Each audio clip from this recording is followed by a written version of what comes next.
Cerita ini fakta atau fiksi? Silakan putuskan sendiri.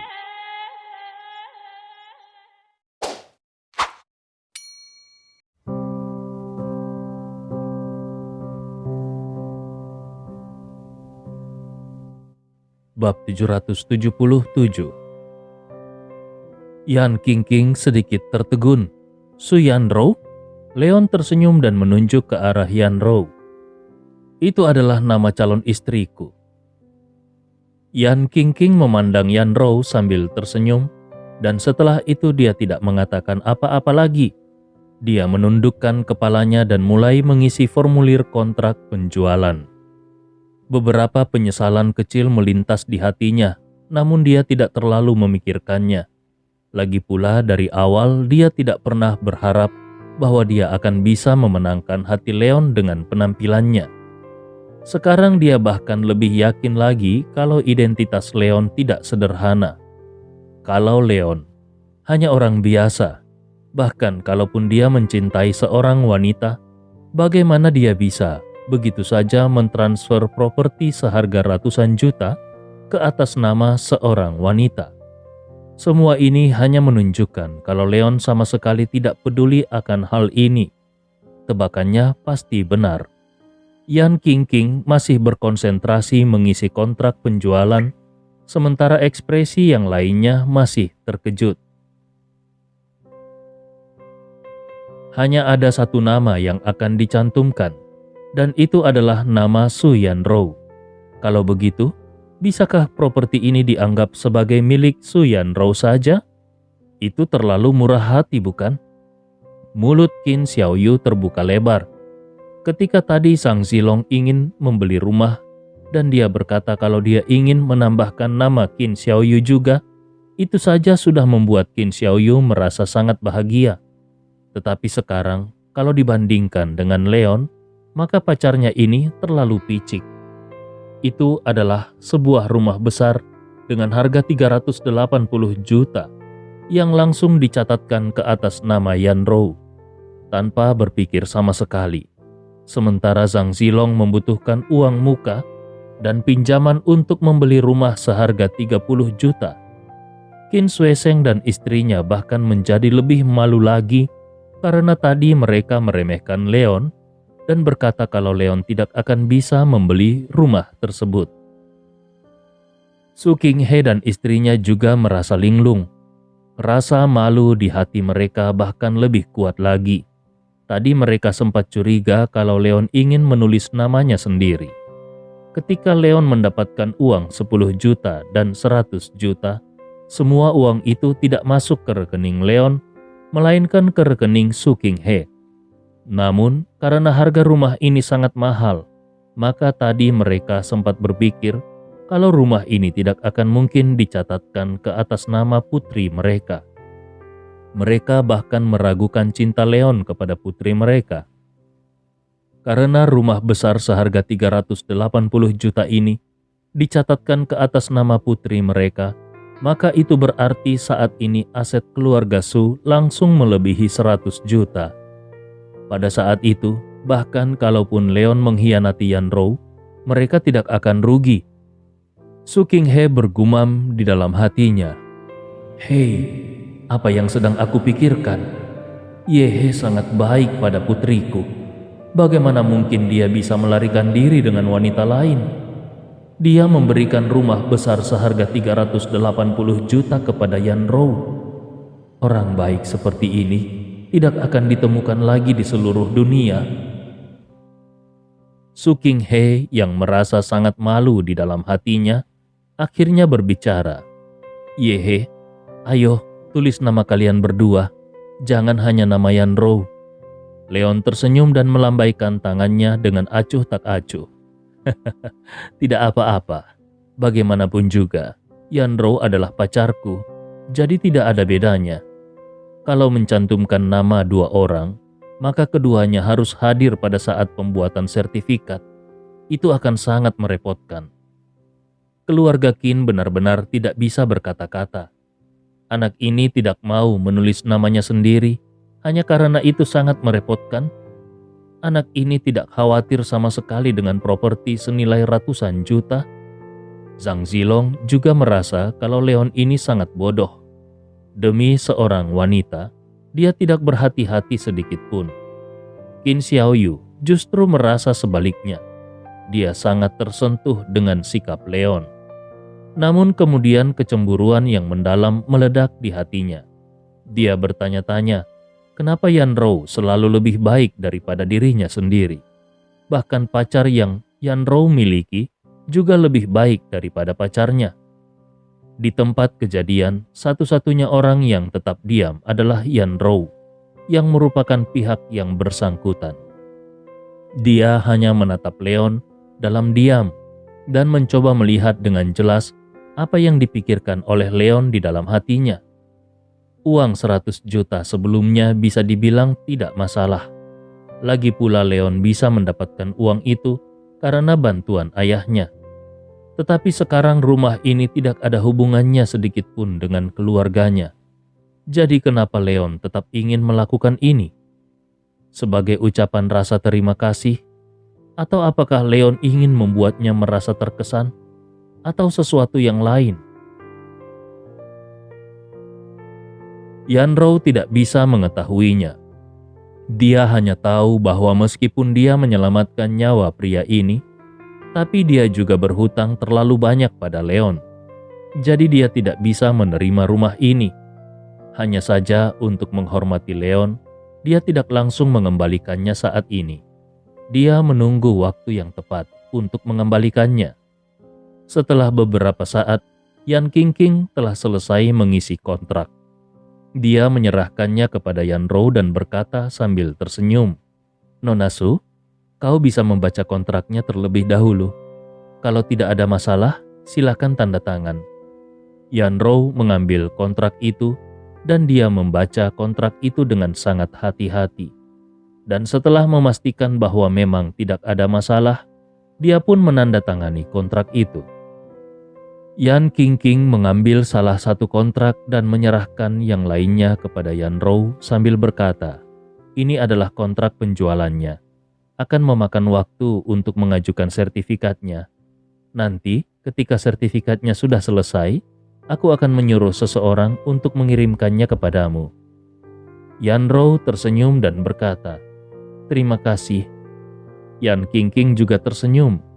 "Kau mempunyai calon suami yang baik." Yan Rou juga tersenyum ringan, seolah-olah dia sangat bahagia.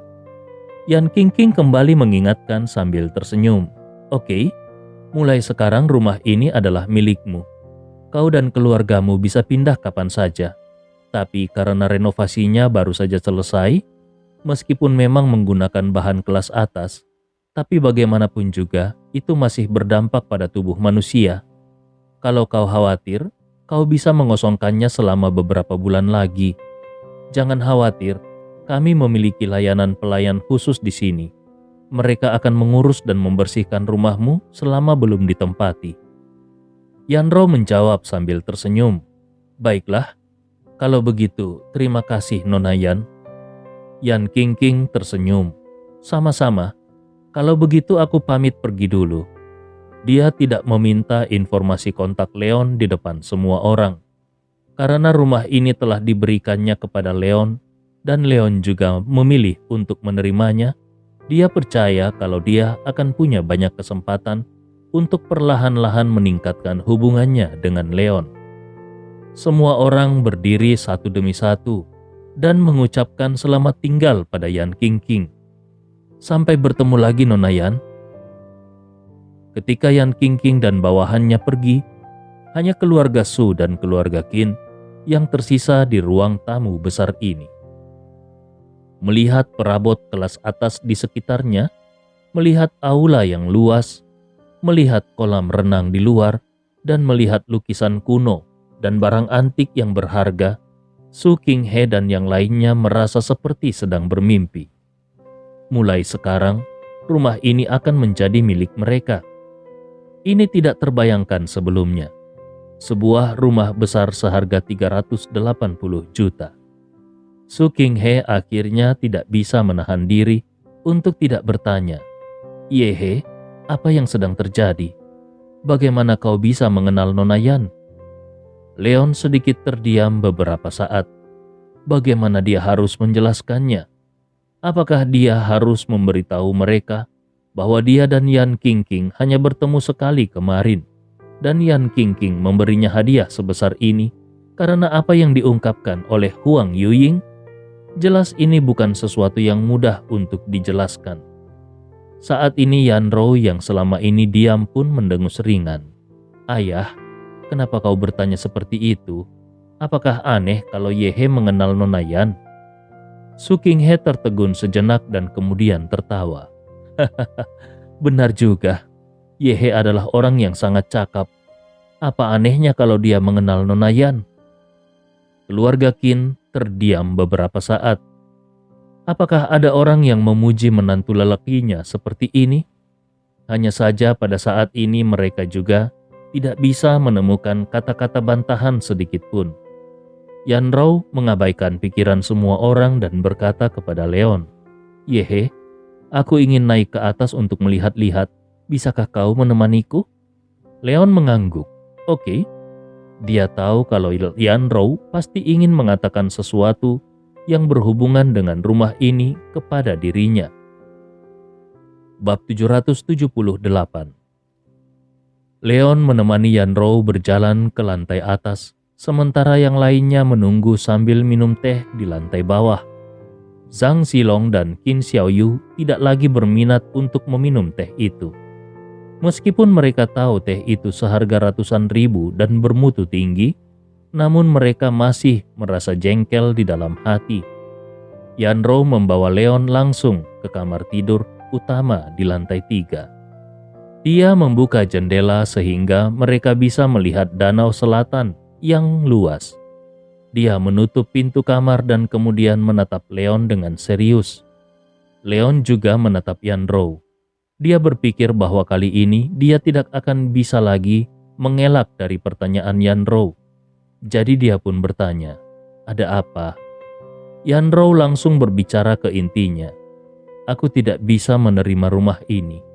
Leon tercengang. Hah? Dia tahu kalau Yan Rou adalah seorang wanita dengan kepribadian yang sangat mandiri. Tetapi dia tidak menyangka kalau Yan Rou akan berbicara begitu blak-blakan. Yan Rou berkata dengan terus terang, kau telah melakukan cukup banyak hal untuk keluarga Su. Bahkan kalaupun itu untuk membalas budi, semua yang kau lakukan selama ini sudah cukup. Kau tidak perlu memberikan hadiah sebesar ini lagi. Tanpa menunggu Leon menjawab, Yan Rou kembali menambahkan kalimat lain. Bahkan meskipun kau tidak peduli dengan harganya, tapi itu terlalu mahal bagi kami. Secara implisit, dia ingin memberitahu Leon bahwa dia mulai bisa menebak identitas Leon yang tidak sederhana. Namun Leon hanya tersenyum pahit dan berkata dengan pelan, aku bukan melakukannya untukmu. Aku melakukannya untuk anak yang ada di perutmu. Yan Rou tertegun sejenak dan jejak kepanikan melintas di matanya. Mungkinkah Leon tahu yang sebenarnya? Leon melanjutkan berbicara. Kau pasti bisa merasakan bahwa setelah masuk ke sini, udaranya sangat jernih dan auranya juga jauh lebih berlimpah. Yan Rou mengangguk. Dia memang merasa seperti itu. Tapi apa hubungannya itu dengan anak yang ada di perutnya? Leon tersenyum tipis dan berkata, sejujurnya, ada mata air spiritual di pulau ini. Jadi aura di sini jauh lebih melimpah daripada di dunia luar. Bagi orang biasa, tinggal di tempat seperti ini setiap hari. Bahkan meskipun kau tidak melakukan apa-apa, kau akan tetap sehat dan semua penyakit tidak akan menyerangmu. Kalau seorang anak tinggal di tempat seperti ini sejak kecil, kebugaran fisiknya pasti akan jauh melampaui orang biasa dan pemikirannya jauh lebih gesit daripada orang biasa. Pria sampah itu meninggalkanmu. Tapi kau masih bersedia melahirkan anak ini. Itu berarti kau peduli dengan anak di perutmu. Kalau begitu, kenapa kau tidak memberinya lingkungan yang baik? Mengenai aura dan yang lainnya, Yanrou tidak memahaminya dengan baik. Tapi dia mengerti apa yang dimaksud oleh Leon. Dan dia tahu kalau ini adalah harta Feng Shui. Yang lebih penting lagi, kata-kata Leon membuat hatinya yang panik menjadi tenang. Tanpa memberi Yanrou kesempatan untuk berbicara, Leon terus saja berbicara. "Hei, kau juga sudah mengatakan kalau rumah mahal ini tidak ada apa-apanya bagiku. Jadi kenapa aku harus repot-repot dengan semua ini? Terus terang saja, kalau bukan karena kau, aku pasti sudah lama mati. Jadi, rumah mewah ini tidak seberapa kalau dibandingkan dengan nyawaku." Kata-kata ini mengingatkan Yanrou pada semangat Su Minghe yang mendominasi, yaitu ketika Su Minghe memberi Leon 10 juta karena Leon sudah menyelamatkan nyawanya. Hanya saja yang dilakukan Leon ini jauh melampaui yang dilakukan Su Minghe. Leon dengan santai memberikan 380 juta kepada Yanrou. 380 juta bukanlah apa-apa baginya. Jadi seberapa kuat sebenarnya Leon ini? Leon tersenyum tipis. Masalah ini sudah diputuskan. Anggap saja itu adalah hadiah dariku untuk si kecil. Kalau kau tidak keberatan, aku bisa menjadi ayah baptisnya. Yanrou terdiam. Kepalanya menunduk. Sepertinya dia sedang memikirkan sesuatu. Leon juga tidak mendesaknya. Dia hanya melihat keluar jendela. Setelah beberapa saat terdiam, Yanrou pun berbicara. "Yah, aku akan menceritakan semuanya kepadanya saat dia besar nanti." Leon tersenyum. Baiklah. Dia tidak terlalu memikirkannya. Dia hanya berpikir bahwa Yanrou akan memberitahu anak itu tentang rumah ini. Leon berbicara kembali. "Ngomong-ngomong, saran dari Nona Yan tadi ada benarnya. Kau sedang hamil dan tempat ini baru saja direnovasi. Mungkin tidak akan besar dampaknya bagimu, tapi mungkin itu memiliki dampak yang tidak baik untuk anak yang ada di dalam rahimmu. Kusarankan lebih baik kau menunggu beberapa bulan lagi, baru kemudian kau pindah ke sini. Tidak peduli seberapa banyak aura yang ada di sini, tetap saja itu tidak dapat menghentikan bahaya formaldehida, dan tidak peduli seberapa mewah bahan dekorasinya, tidak mungkin untuk benar-benar menghindari pemakaian formaldehida." Tentu saja Yanrou memahami kebenaran ini dan dia mengangguk setuju. "Baiklah." Leon tersenyum dan berkata, "Oke, kalau sudah tidak ada yang lain, ayo kita turun. Jangan sampai ibu dan ayah mengira ada yang tidak beres dengan kita." Yanrou mengangguk sambil dia menghela nafas di dalam hatinya. Sebutan ibu dan ayah tadi terdengar begitu alami. Betapa baiknya kalau seandainya semua ini nyata dan bukan sekedar sandiwara. Yanrou menggelengkan kepalanya dan membuang pikiran tidak realistis itu dari benaknya. Lalu dia pun turun bersama Leon. Sesampainya di bawah, Leon mengatakan kembali apa yang dia sarankan kepada Yanrou. "Ayah, ibu, aku baru saja berdiskusi dengan Yanrou. Bagaimanapun tempat ini baru saja direnovasi, dan itu mungkin berdampak besar pada anak-anak. Jadi lebih baik dia pindah ke sini dalam beberapa bulan lagi. Bagaimana menurut kalian?" Su Qinghe tertawa. "Tentu saja harus seperti itu. Lagi pula rumah ini sudah ada di tangan kita dan tidak mungkin terbang, bukan?" Keluarga Qin di samping saling memandang. "Mungkinkah Yanrou sudah hamil?" Leon tersenyum dan menambahkan, "Kalau ayah dan ibu tidak keberatan, kalian bisa sering datang dan menginap di sini nantinya." Su Qinghe tersenyum lebar. "Itu sudah pasti. Kalau kalian mengadakan pesta atau sesuatu di masa depan, kami pasti akan datang dan menginap di sini." Leon berkata lagi, "Oh ya, ada satu hal lagi. Karena Nona Yan sudah memberikan hadiah sebesar itu, sepertinya aku harus berterima kasih secara langsung kepadanya. Jadi aku tidak akan ikut pulang bersama kalian. Aku akan kembali nanti." Su Qinghe mengangguk lagi dan lagi. Baiklah, baiklah. Nona Yan Qingqing. Memberikan hadiah sebesar ini tentu saja Leon harus berterima kasih secara layak. Tetapi setelah selesai berbicara, dia menjadi sedikit khawatir. Tidak akan terjadi apa-apa kalau Leon sendirian dengan bos wanita cantik itu, bukan? Su Qinghe bertanya dengan pelan, apakah kau ingin Yanrou ikut menemanimu? Sebelum Leon bisa berbicara, Yanrou sudah berkata dengan dingin, Ayah, aku tidak enak badan. Aku akan kembali dan istirahat dulu. Biarkan saja Yehe berterima kasih sendirian. Dia tahu bahwa pasti ada sesuatu untuk yang ingin dibicarakan Leon dengan Yan Qingqing. Sebuah rumah besar senilai ratusan juta dolar sama sekali bukan hadiah yang biasa. Dan tentu tidak pantas kalau Leon hanya mengucapkan terima kasih seperti tadi.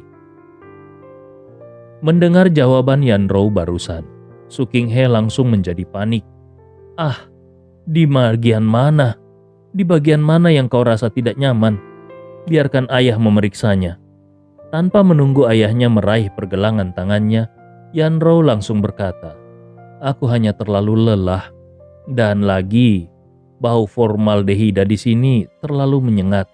Ayo kita pergi. Setelah mengatakan hal itu, dia pun melangkah keluar. Su Qinghe tercengang. Bau formaldehida terlalu kuat.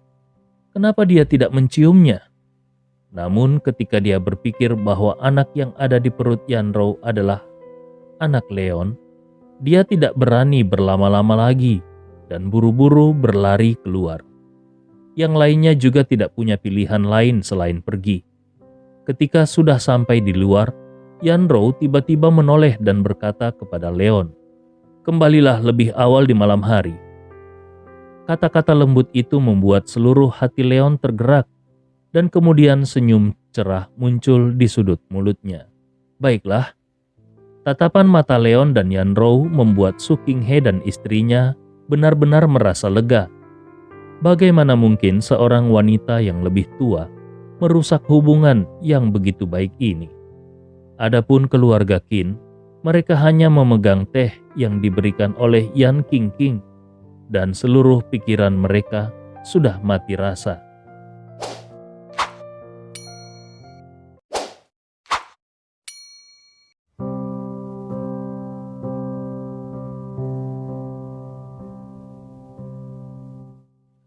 Bab 779.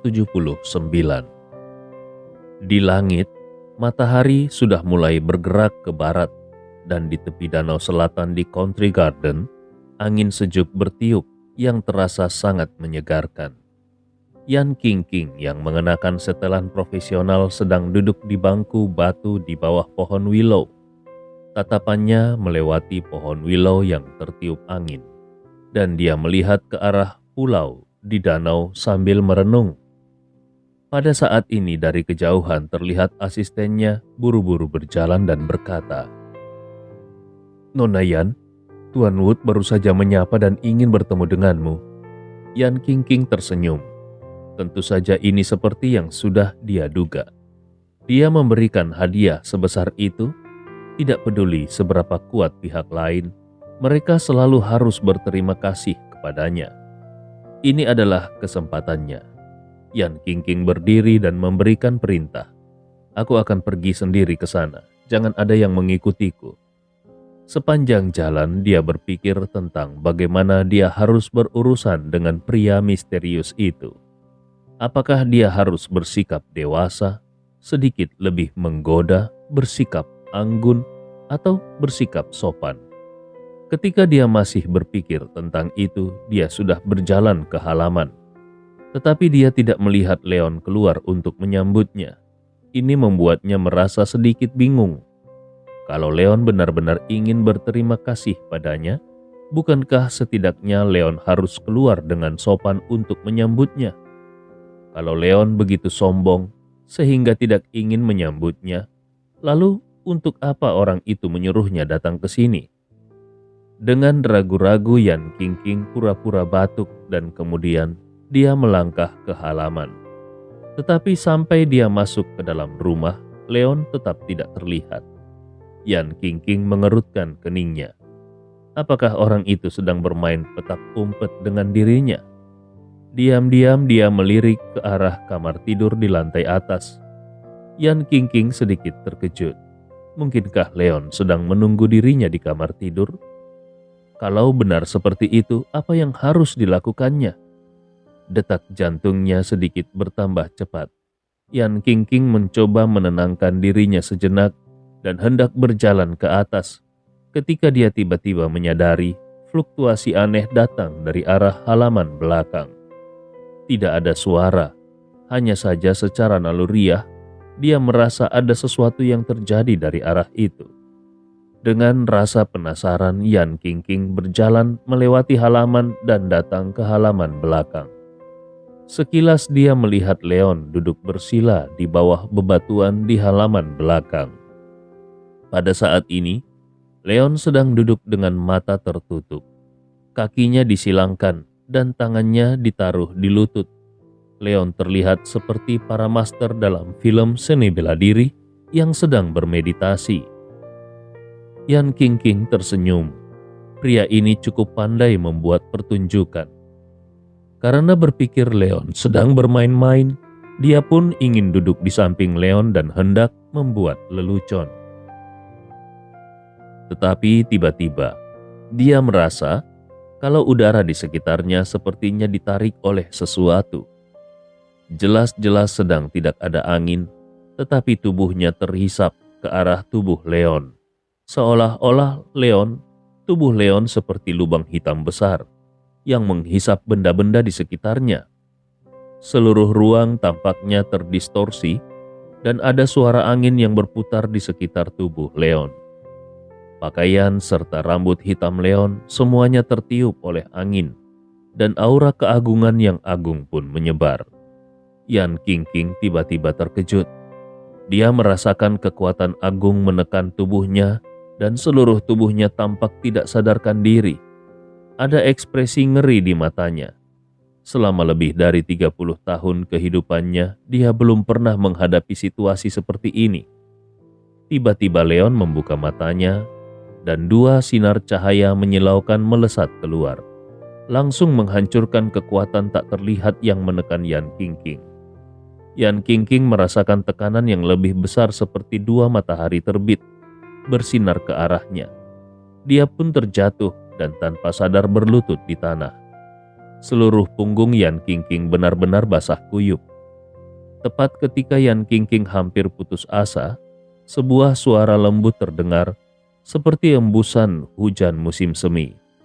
Suara itu meredakan tekanan yang menghimpit Yan Qingqing. Yan Qingqing pun tersadar. Dia mendongak dan melihat Leon yang seharusnya berada beberapa meter jauhnya telah mendatanginya dan mengulurkan tangan kanannya ke arahnya sambil berkata, "Aku minta maaf." Yan Qingqing buru-buru mengulurkan tangannya kepada Leon dan berdiri dengan bantuan Leon. Yan Qingqing berkata dengan jantung berdebar-debar, "Kau? Apakah kau baru saja berlatih?" Leon mengangguk. Benar sekali. Mata air spiritual itu berada tepat di bawah bebatuan. Meskipun kekayaan energi spiritual dari mata air spiritual sedikit lebih buruk daripada yang ada di gua sebelumnya, tapi ini juga jauh lebih kuat daripada tempat lain. Kultivasi di tempat ini juga setidaknya puluhan kali lebih banyak daripada di tempat lain. Tadinya Leon berpikir kalau Yan Qingqing tidak akan datang secepat ini. Jadi dia pun sudah tidak sabar untuk langsung berkultivasi selama beberapa saat. Siapa yang akan menyangka kalau ternyata Yan Qingqing akan bergegas datang dengan begitu cepat. Yan Qingqing melirik Leon ketika dia memikirkan seniman bela diri internal yang legendaris itu. Gumpalan kekaguman terlihat di matanya. Yan Qingqing membuka mulutnya dan berkata, "Aku tidak mengganggumu kan?" Leon menggaruk bagian belakang kepalanya karena merasa sedikit malu dan berkata, "Tidak, kau tidak mengganggu. Justru akulah yang sepertinya sudah membuatmu ketakutan. Lihat, bajumu sampai basah." Yan Qingqing mengenakan kemeja profesional putih dengan rok pendek profesional abu-abu silver. Beberapa saat yang lalu, ketika dia dikejutkan oleh momentum yang ada di sini dan berkeringat dingin, bukan hanya rambutnya yang sedikit basah, tetapi pakaian di tubuhnya juga benar-benar basah oleh keringat. Yan Qingqing tiba-tiba tersipu. Tetapi bagaimanapun juga, dia adalah seorang wanita berusia 30-an. Mendengar kata-kata Leon barusan, dia pun melirik Leon dengan sangat genit dan berkata, "Wah, aku benar-benar mandi keringat. Kau harus bertanggung jawab." Leon tertawa dan sambil menatap Yan Qingqing dia bertanya, "Lalu bagaimana kau berencana membuatku bertanggung jawab?" Leon harus mengakui kalau Yan Qingqing merawat dirinya dengan sangat bagus. Meskipun Yan Qingqing adalah wanita yang berusia 30-an, tetapi kulitnya masih secerah dan selembut wanita yang berusia 28 tahun. Sosoknya juga sangat anggun dan menawan. Tadinya Yan Qingqing berpikir bahwa seorang pemuda seperti Leon akan sedikit tersipu dan menjadi sedikit malu setelah mendengar kata-kata lugasnya barusan. Tetapi dia tidak menyangka kalau Leon bukan hanya tidak merasa malu sedikit pun, tetapi bahkan berani melihat sosoknya dengan tidak bermoral. Tapi yang mengejutkan Yan Qingqing adalah bahwa meskipun tatapan mata Leon terlihat tidak bermoral, tapi tidak ada keserakahan di dalamnya. Ini sama sekali berbeda dari tatapan orang-orang yang biasanya menatapnya. Dia pun menjadi sedikit tidak yakin dengan maksud perkataan Leon. Yan Qingqing pun bertanya dengan ragu-ragu, "Bagaimana kalau kau menemaniku ke rumahku, menungguku mandi dan berganti pakaian, lalu kita bisa mengobrol?" Leon tercengang. "Rumahmu?" Yan Qingqing menunjuk ke sebuah villa di sisi timur Danau Selatan dan berkata, "Ya, aku juga tinggal di sini. Lihat, bangunan kecil di seberang sana adalah rumahku." Leon mengangguk. Baiklah. Bagaimanapun juga, Yan Qingqing sudah memberikan hadiah sebesar itu untuk dirinya, tetapi karena ulahnya sendiri, dia menyebabkan Yan Qingqing basah kuyup. Memang agak tidak pantas kalau mereka tetap tinggal di sini untuk mengobrol, sementara Yan Qingqing basah kuyup. Pada saat ini, Leon berjalan keluar dari halaman bersama Yan Qingqing dan pergi menuju ke rumah Yan Qingqing. Bab 780.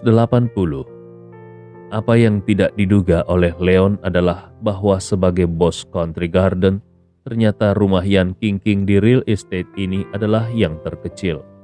Dengan hanya memiliki 2 lantai dan luas area di dalam ruangan kurang dari 200 meter persegi, tetapi rumah itu memiliki taman yang luas. Seolah melihat kebingungan Leon, Yan Qingqing menjelaskan kepada Leon, "Aku tinggal sendiri. Kalau rumahku terlalu besar, aku justru akan takut. Jadi aku memilih rumah yang terkecil. Kau bisa duduk dulu. Aku akan naik dan mengganti pakaianku. Setelah itu, aku akan turun." Leon duduk di sofa dan berkata sambil tersenyum, "Silakan." Setelah beberapa saat, Yan Qingqing pun berjalan turun ke bawah. Tadinya Leon berpikir kalau Yan Qingqing akan mengenakan baju tidur yang terbuka untuk merayu dirinya. Karena kalau tidak begitu, Yan Qingqing tidak perlu mengajak dirinya ke rumah ini. Tetapi kalau hal itu benar-benar terjadi, maka itu hanya akan membuatnya meremehkan Yan Qingqing. Tentu saja Yan Qingqing tidak mengecewakannya dan tidak mengenakan baju tidur terbuka. Dia justru mengenakan cengsam pendek berwarna ungu merah. Cengsam yang dikenakannya juga tidak terbuka sama sekali, tetapi justru memperlihatkan keanggunan seorang Yan Qingqing yang luar biasa, terutama saat berjalan menuruni tangga. Kaki indahnya yang ramping sangat menarik perhatian. Daya pikat gaun cengsam ini jauh lebih besar daripada baju tidur terbuka. Wanita ini, bahkan kalaupun dia ingin merayu seorang pria, dia sama sekali tidak perlu bergaya murahan. Leon menghela nafas ringan di dalam hatinya. Yan Qingqing berjalan ke sisi Leon dan bertanya pada Leon sambil tersenyum. "Tuan Muda Wood, kau ingin minum apa?" Leon tersenyum dan menggelengkan kepalanya. "Tidak perlu. Aku kesini karena ada beberapa hal yang ingin kutanyakan pada Nona Yan." Yan Qingqing tertegun sejenak. Kalimat Nona Yan membuat hubungan antara dia dan Leon pada akhirnya tidak bisa menjadi semakin dekat. Tetapi dia tidak berani mengatakan apa-apa. Dia hanya duduk di seberang Leon dan berkata dengan lembut, "Tuan Muda Wood tidak perlu sungkan. Kalau ada sesuatu yang ingin kau katakan, katakan saja." Leon bertanya secara langsung, "Apakah Huang Yuying memberitahumu tentang identitasku?" Leon sama sekali tidak memperhatikan kaki ramping Yan Qingqing, tetapi langsung menatap mata Yan Qingqing dengan tegas. Mata Yan Qingqing menyipit. Jelas dia tidak menyangka kalau Leon akan mengajukan pertanyaan begitu langsung. Dia tidak berani bersembunyi lebih lama dan dengan cepat berkata, "Aku memang bertanya pada Nona Huang, tetapi dia tidak ingin mengatakannya." Leon mengangguk. Baguslah. Dia merasa sedikit puas. Meskipun dia tidak peduli dengan pengungkapan identitasnya yang prematur, tetapi Huang Yuying ini jelas cukup pintar dan bukan tipe wanita dengan mulut besar yang tidak punya otak. Saat ini Yan Qingqing juga bertanya secara langsung, "Kalau begitu, bisakah kau memberitahuku identitasmu?" Leon langsung menjawab, "Namaku Leon Wood." Yan Qingqing tercengang. "Kau Leon Wood?" Leon mengangguk. "Ya, aku adalah bos di belakang layar konsorsium Bintang Cemerlang." Mata Yan Qingqing berkontraksi untuk sementara waktu. Konsorsium Bintang Cemerlang adalah konsorsium paling populer di seluruh negeri Zhuzhou pada tahun ini. Proyek Cahaya Harapan menjadikan konsorsium Bintang Cemerlang menjadi perusahaan paling terkenal di Zhuzhou dalam waktu yang sangat singkat. Tidak ada bos yang tidak iri pada konsorsium Bintang Cemerlang. Bahkan banyak orang yang sangat berharap bisa bekerja sama dengan konsorsium Bintang Cemerlang dan memanfaatkan Light of Hope atau Cahaya Harapan, sebuah kapal induk yang ditakdirkan untuk menghasilkan banyak uang. Sangat disayangkan, ambang batasnya terlalu tinggi. Bahkan meskipun mereka memiliki aset puluhan miliar, itu tidak ada artinya di mata konsorsium Bintang Cemerlang. Dan Yan Qingqing akhirnya mengerti bahwa wanita tertua dari keluarga Huang pasti sangat kagum pada tuan muda yang satu ini. Sekarang keluarga Huang adalah satu-satunya keluarga di seluruh provinsi Nanyun yang bisa ikut di dalam kapal induk itu. Yan Qingqing segera berdiri dari kursinya dan membungkuk hormat ke arah Leon sambil berkata, "Maafkan aku kalau sudah berlaku tidak sopan terhadap tuan muda." Leon tersenyum dan kembali memanggil Yan Qingqing dengan sebutan saudara perempuan. "Tidak apa-apa, aku hanya berharap kakak Yan juga bisa merahasiakannya untukku. Aku tidak ingin terlalu banyak orang yang tahu kalau aku ada di sini." Yan Qingqing dengan cepat berkata, "Tuan muda, jangan khawatir, aku mengerti." Yan Qingqing melirik Leon dengan sedikit kekaguman. Pria ini benar-benar tahu kapan harus memanggilnya dengan sopan dan kapan harus memanggilnya dengan akrab. Padahal sebelumnya Leon seolah memberikan jarak dengan memanggilnya Nona Yan. Tapi sekarang mereka seolah-olah sudah akrab, sehingga Leon memanggilnya dengan sebutan kakak Yan. Apakah anak ini benar-benar baru berusia 20-an? Leon kemudian bertanya lagi, "Kau mengundang Huang Yuying untuk makan malam bersama. Apakah kau ingin bekerja sama dengan keluarga Huang dalam suatu proyek?" Yan Qingqing mengangguk dan menjelaskan secara singkat kesulitannya. Leon terus saja bertanya, "Berapa banyak danamu yang hilang?" Yan Qingqing menghela nafas, "Sekitar 15 miliar. Leon berkata, "Kalau begitu begini saja. Aku akan menyuntikkan dana 15 miliar itu dan sebagai gantinya, kau akan memberiku saham. Mengenai berapa banyak saham yang akan kudapatkan, ikuti saja harga saham yang normal.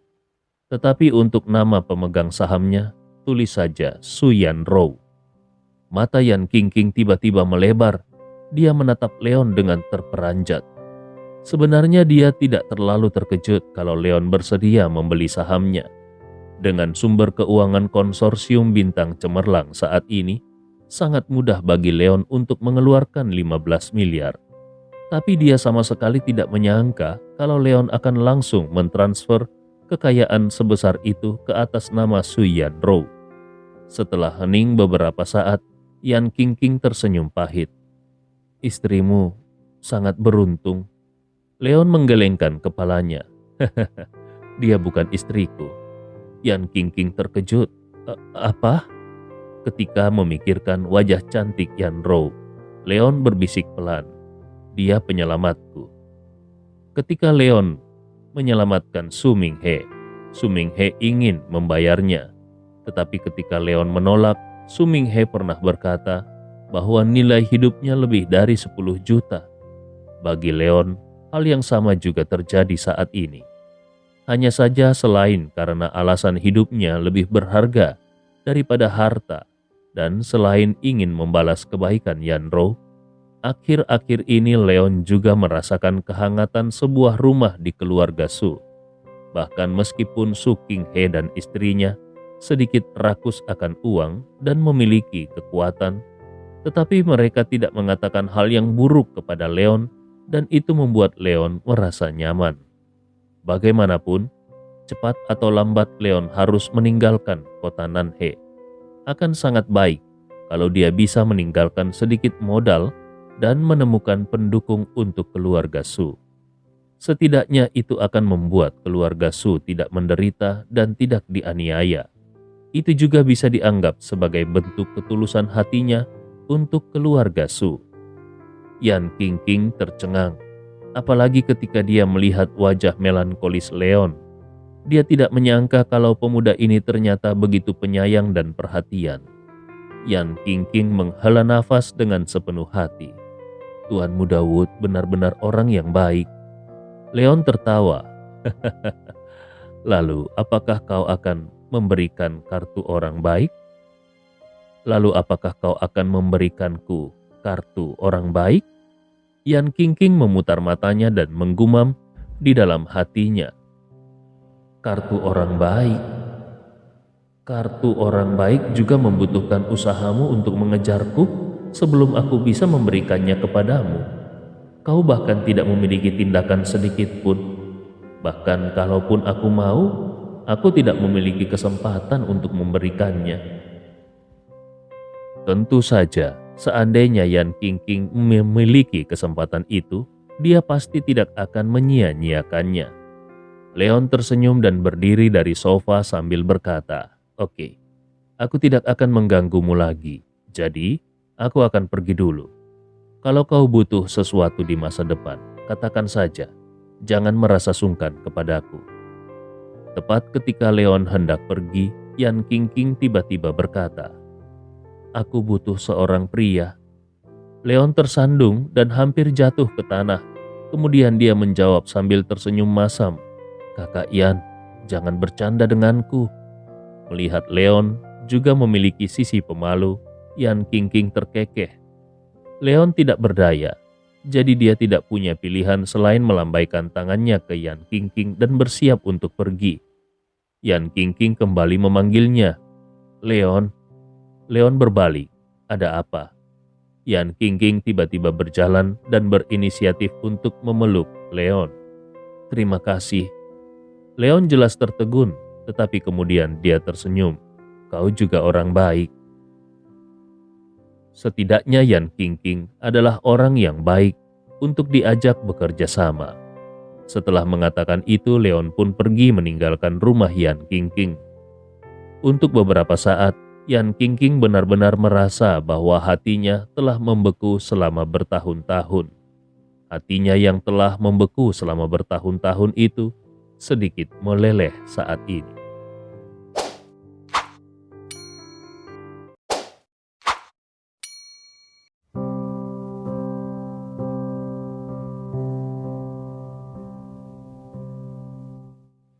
Bab 781. Sebelum Leon pulang, dia menelpon Yurin dan memberitahu Yurin mengenai persetujuannya dengan Yan Qingqing. Yurin tidak pernah memiliki pendapat tentang keputusan Leon. Apalagi Leon melakukannya untuk membayar dermawan yang telah menyelamatkan hidupnya. Bagi Yurin, jangankan 15 miliar. Selama Leon bisa baik-baik saja, dia tidak akan keberatan. Bahkan kalaupun Leon ingin menghabiskan semua asetnya. Leon tidak merasa khawatir tentang detail kerjasamanya. Dia percaya Yurin akan memperjuangkan kondisi yang terbaik untuk keluarga Yanrou. Ketika Leon kembali ke rumah keluarga Su, sudah waktunya untuk makan malam. Yang tidak dia duga adalah Yanrou memasak sendiri hidangan malam ini. Masakan Yanrou sangat lezat dan rasanya tidak jauh beda dengan masakan koki bintang 5. Ini membuat Leon semakin menghela nafas. Yanrou bukan hanya memiliki penampilan kelas 1, sosok sempurna dan keterampilan medis yang sangat baik. Sekarang, dia bahkan bisa memasak dengan sangat lezat. Siapapun yang nantinya akan menikahi Yanrou, benar-benar mendapatkan anugerah dari surga. Sayangnya, semua ini tidak ada hubungannya dengan dirinya. Setelah makan malam selesai, Yanrou membantu ibunya membersihkan meja dan mencuci piring. Sementara Su Qinghe membuat secangkir teh jubah merah kerajaan yang diberikan oleh Yan Qingqing dan memberi isyarat kepada Leon. "Yehe, kemarilah." Leon buru-buru berjalan mendekat. "Ada apa, ayah?" Su Qinghe mengeluarkan kalender kuning yang menguning dan menyerahkannya kepada Leon sambil berkata, "Lihat ini." Leon melihatnya dan sedikit tertegun. Kapan orang tua ini mulai menyukai hal-hal yang berhubungan dengan Feng Shui seperti ini? Su Qinghe menunjuk ke halaman yang dia balik dan berkata sambil tersenyum, "Hei, besok adalah hari yang baik." Leon tertegun dan melihat dengan cermat pada hari ketiga bulan lunar ke-9. Di situ tertulis, keberuntungan, cocok untuk pernikahan, terobosan. Leon sedikit bingung. Ini memang tampak seperti hari yang baik. Tetapi apa hubungannya ini dengannya? Su Qinghe melanjutkan berbicara sambil tersenyum. "Aku dan ibumu bisa mengerti kalau kau dan Yanrou tidak mau repot-repot. Jadi kalian ingin menikah tamasya. Tapi bagaimanapun, kalian harus memiliki sertifikat pernikahan agar status kalian sah. Bagaimana menurutmu?" Setelah kembali hari ini, Su Qinghe berdiskusi dengan istrinya. Mereka sepemikiran kalau Leon adalah pria yang sulit ditemukan di dunia ini. Jadi mereka harus menggenggam Leon erat-erat. Jangan sampai Leon jatuh ke dalam pelukan wanita lain. Yang terbaik adalah mendapatkan sertifikat pernikahan terlebih dahulu, agar hati mereka bisa merasa tenang. Apalagi, tadi mereka melihat tatapan mata Yan Qingqing ketika melihat Leon. Ini membuat kedua tetua itu sangat gelisah. Leon berkata tanpa daya, "Sejujurnya, aku tidak punya masalah dengan ini. Mari kita tanyakan apa pendapat Yanrou. Dia di sini hanya untuk bersandiwara menjadi kekasih Yanrou. Sulit dipercaya kalau dia benar-benar harus menikahi Yanrou." Su Qinghe tertawa dan berkata, "Jangan dengarkan wanita dalam segala hal. Kau adalah laki-laki dan laki-laki harus menjadi kepala keluarga. Kau memiliki hak untuk membuat keputusan akhir dalam masalah ini. Kalau Yanrou keberatan, aku tidak akan mengakuinya sebagai anak perempuanku." Leon merasa cemas. Orang tua ini sekarang sangat menyayanginya di luar batas kewajaran. Bagaimana bisa dia mengucapkan kata-kata seperti itu untuk putri semata wayangnya? Leon berkata dengan sedikit malu, "Ayah, tidak baik kalau ayah bertindak seperti itu." Namun Su Qinghe justru melambaikan tangannya dan membuat keputusan. "Tidak ada yang buruk tentang itu. Aku tahu kalau kau mencintai Yanrou. Terlebih lagi, aku tidak ingin Yanrou menjadi orang bodoh. Masalah ini sudah diputuskan. Aku akan pergi dengan ibumu besok. Leon tidak bisa berkata-kata. Kalau orang tua ini sudah membuat keputusan, lalu untuk apa dia bertanya padanya mengenai apa yang harus dilakukan? Su Qinghe melihat Yanrou berjalan keluar dari dapur dan berkata kepada Leon, "Lihatlah, Yanrou pergi keluar. Sebaiknya kau menemaninya jalan-jalan. Wanita hamil memang harus banyak berjalan, karena itu baik untuk kandungannya." Leon buru-buru pamit dan menyusul Yanrou keluar halaman. Ketika mereka berjalan di pinggir jalan, Yanrou bertanya dengan rasa ingin tahu, "Apa yang ayahku katakan padamu?" Leon tersenyum dan berkata, "Bukan apa-apa. Dia akan mendaftarkan pernikahan kita besok." Yanrou segera mengerutkan keningnya. "Kau menyetujuinya?" Leon berkata tanpa daya, "Ayahmu sudah membuat keputusan dan berkata dia ingin mencatatkan pernikahan kita." Tentu saja Leon juga sadar kalau dia hanya bersandiwara menjadi kekasih Yanrou dan dia bukan suami asli Yanrou. Yanrou merenung sejenak dan tiba-tiba berbicara, "Baiklah, kalau begitu kita akan pergi sendiri besok." Leon terkejut. Awalnya dia berpikir kalau Yanrou akan sangat marah. Tetapi siapa yang tahu kalau Yanrou justru setuju? Mungkinkah Yanrou benar-benar berencana untuk menikah dengan dirinya? Melihat ekspresi berlebihan Leon, Yanrou menertawakan dirinya. "Kenapa? Lihatlah ekspresimu. Apakah kau tidak ingin menikah denganku?" Leon tertawa canggung dan hendak menjelaskan bahwa ini bukan karena dia tidak mau, tetapi karena Yanrou sama sekali tidak pernah berpikir untuk menikahinya. Namun, sebelum kata-kata itu keluar, dia sudah disela oleh Yanrou. "Jangan khawatir, aku akan menepati kata-kataku. Setelah anak itu lahir, kita akan bercerai, dan kau akan bebas. Kita akan melanjutkan hidup kita masing-masing. Besok, kita akan menemui seseorang yang bisa membuat akta palsu dan menggunakan akta nikah palsu itu. Percayalah, itu tidak akan mempengaruhi pernikahanmu di masa depan." Leon terdiam. Tadinya dia mengira Yanrou memiliki perasaan kepadanya dan benar-benar berencana untuk menikah dengannya. Tapi ternyata seperti ini. Meskipun merasa sedikit kecewa di dalam hatinya, tetapi Leon tetap mengangguk setuju. "Oke." Mendengar jawaban singkat Leon, perasaan kehilangan melintas di mata Yanrou.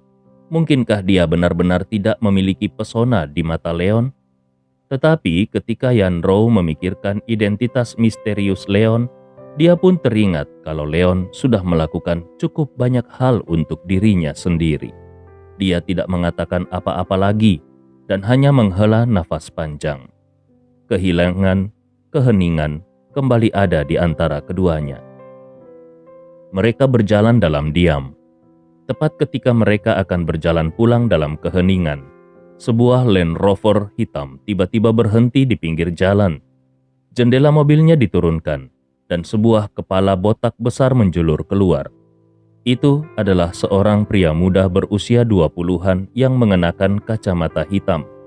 Ada kalung emas besar di lehernya dan lengannya yang terbuka ditato dengan pola naga hijau dan harimau putih. Pria itu menyeringai pada Yanrou dan tanpa mempedulikan Leon yang mengikuti di belakang Yanrou, dia berkata kepada Yanrou, "Cantik, apakah kau sedang bertengkar dengan pacarmu? Apakah kau ingin aku mengajakmu bersenang-senang?" Yanrou tidak tahu apakah itu karena dia masih merasa marah di dalam hatinya atau karena alasan lainnya. Jadi dia mendengus dingin, "Enyahlah." Kemudian dia terus berjalan ke depan tanpa melihat ke belakang. Wajah pria itu tiba-tiba berubah. Nama pria itu Zhang San. Awalnya dia dan beberapa saudara dari pavilion Lanxi pergi untuk melakukan pertunjukan atas nama keluarga Su. Tetapi baru-baru ini keluarga Su mengalahkan keluarga Gongsun dalam satu gerakan dan merebut sebagian besar wilayah keluarga Gongsun. Karena merasa di atas angin, dia pun ingin menggoda Yanrou. Siapa yang menyangka kalau Yanrou malah menolaknya dengan tidak sopan. Sekarang di jalan di kota Nanhe ini, bahkan keluarga Gongsun pun telah dimusnahkan oleh mereka. Jadi siapa yang berani untuk tidak menghormati mereka? Zhang San mencibir. Dia melompat langsung dari mobil dan mengulurkan tangannya untuk menghentikan Yan Rou. Wanita bodoh, beraninya kau menolak untuk menemaniku bersenang-senang. Bab 782. Zhang San turun bersama beberapa antek-anteknya termasuk sopir yang menyetir untuknya. Satu persatu mereka mengepung Yan Rou. Di masa lalu, Yan Rou mungkin akan merasa takut, cemas, dan khawatir. Tetapi sekarang Leon ada di sisinya. Bahkan meskipun Leon bukan kekasih aslinya, dia tetap tidak khawatir sama sekali. Dia hanya menatap Leon dalam diam. Leon menghela nafas dalam hati. Lalu kemudian dia mengangkat suaranya dan berteriak kepada beberapa orang itu. "Apa kau tidak mendengar? Pacarku menyuruhmu pergi." Semua orang, termasuk Zhang San, sama sekali tidak menghiraukan Leon. Awalnya Zhang San menggoda Yan Rou dengan kata-katanya karena dia melihat kalau sepertinya ada pertengkaran di antara Yan Rou dan Leon. Dia hanya mencoba peruntungan, siapa tahu Yan Rou benar-benar masuk ke mobilnya dan meninggalkan Leon. Siapa sangka pada akhirnya Leon yang dianggapnya hanya pria biasa malah berani berteriak pada dirinya dan antek-anteknya. Seorang pria biasa berani berteriak untuk menyuruhnya pergi. Zhang San mengepalkan tinjunya dan mengeluarkan suara yang tajam. "Wah, sepertinya kau tidak tahu seberapa kuat kami."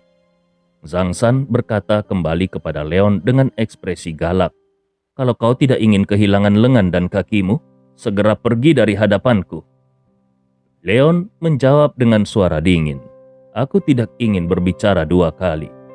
Melihat Leon berani menjadi begitu sombong, Zhang San sangat marah dan langsung menabrak Leon dengan satu pukulan sambil berteriak, "Anak ini hanya mencari mati." Tapi menurut Leon, tinju Zhang San itu bahkan lebih lambat daripada siput. Dengan mudah Leon mengangkat tangan kirinya untuk meraih tinju Zhang San dan memutarnya dengan keras. Dalam sekejap, tubuh Zhang San sudah berlutut tak terkendali di depan Leon.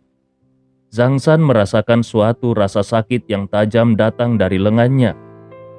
Melihat Leon tidak melakukan langkah yang mematikan, Zhang San berteriak kepada beberapa orang di sekitarnya yang masih tertegun. "Apa yang kalian lakukan? Kenapa kalian malah bengong di situ? Cepat hajar anak itu!" Baru pada saat itulah beberapa orang itu kembali tersadar dan bergegas menuju ke arah Leon secara bersama-sama. Leon menghela nafas kembali. Dia menambahkan kekuatan pada tangannya yang sedang memegang tangan Zhang San, dan tiba-tiba semua orang mendengar suara klik yang tajam. Lengan Zhang San terpelintir di tempat, dan tulang putihnya pun terlihat. Jeritan bergema di seluruh jalan. Wajah semua orang langsung berubah. Mereka tidak menyangka pria yang tampaknya lemah ini ternyata begitu kejam. Dengan cepat mereka mengeluarkan senjata mereka dan menuju ke arah Leon. Tapi bagaimana bisa Leon dilukai oleh mereka? Dengan santai, Leon memutar Zhang San dan membantingnya ke arah salah satu dari mereka, dan kemudian tubuhnya berputar. Lalu dia menendang tendangan berturut-turut. Ini membuat dua orang antek Zhang San langsung terbang bersamaan sebelum mereka bisa mendekati Leon. Zhang San berdiri dengan dibantu oleh pria yang tadi dibanting ke arahnya. Ketika dia melihat pemandangan ini, pupil matanya langsung berkontraksi. Namun tentu saja mereka yang terbiasa berkelahi di jalan selalu memiliki karakter yang tidak takut pada ketinggian langit dan bumi.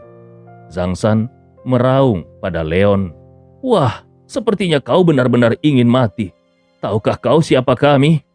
Tapi kali ini Zhang San tidak berani melangkah maju untuk mendekati Leon. Leon benar-benar tidak tertarik untuk mengobrol dengan beberapa gangster ini. Jadi dia berkata kepada Yan Rou yang sedang tersenyum tipis di sudut mulutnya, "Ayo kita pergi." Yan Rou juga mengangguk. "Ayo." Dia juga tidak menganggap serius kelompok orang ini. Sikap keduanya benar-benar membuat marah Zhang San yang kemudian berteriak, "Kurang ajar! Kami dari Pavilion Lansi.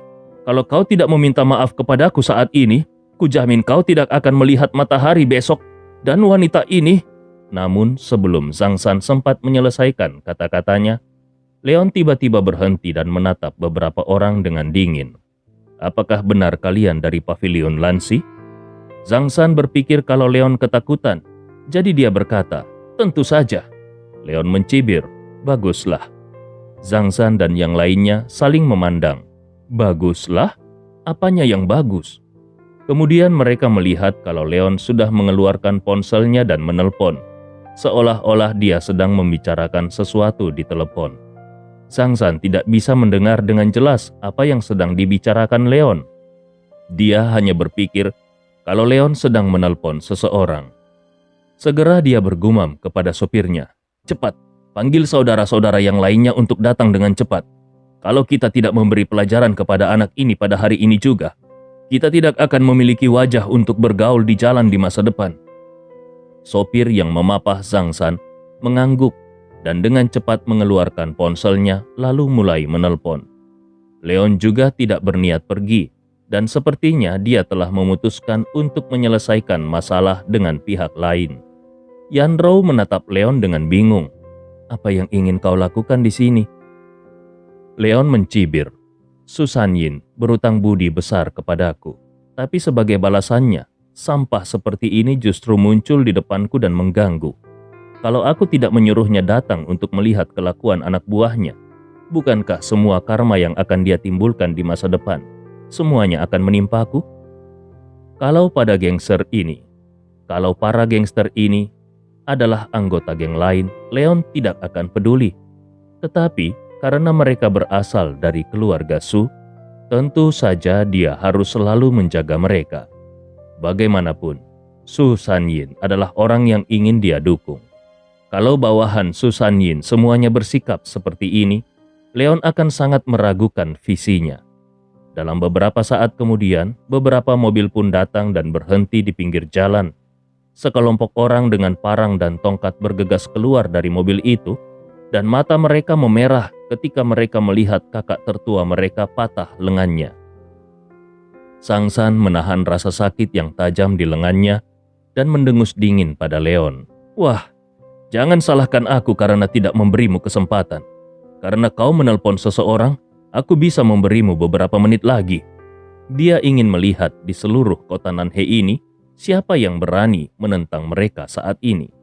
Ketika Leon melihat sedan Mercedes-Benz datang dari arah belakang orang-orang itu, dia pun mencibir. "Jangan khawatir, orang yang kutelpon sudah tiba."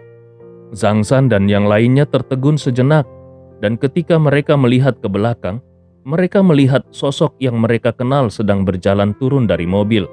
Seketika bulu kuduk mereka pun berdiri tegak. Bukankah itu adalah Tuan Muda Su Sanyin? Hari itu dia secara pribadi memimpin mereka untuk merebut banyak wilayah keluarga Gongsun. Mungkinkah anak ini mengenal Tuan Muda Su? Sambil merasa terkejut di dalam hatinya, Zhang San hendak melangkah maju untuk menyapa Su Sanyin. Namun Su Sanyin tidak mempedulikannya sama sekali dan malah berjalan cepat ke arah Leon.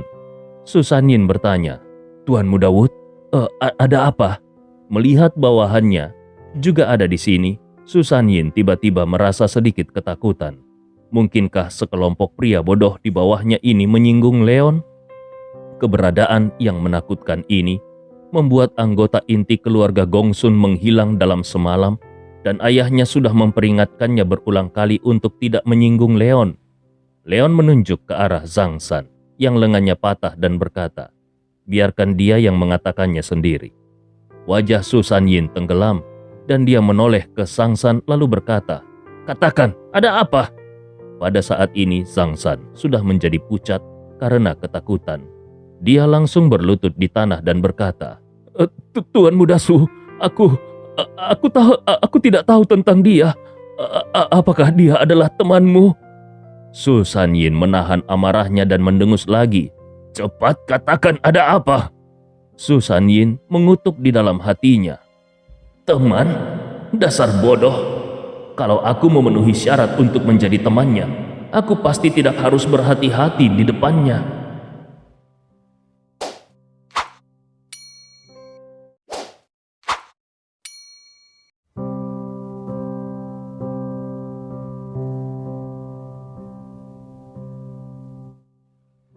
bab 783.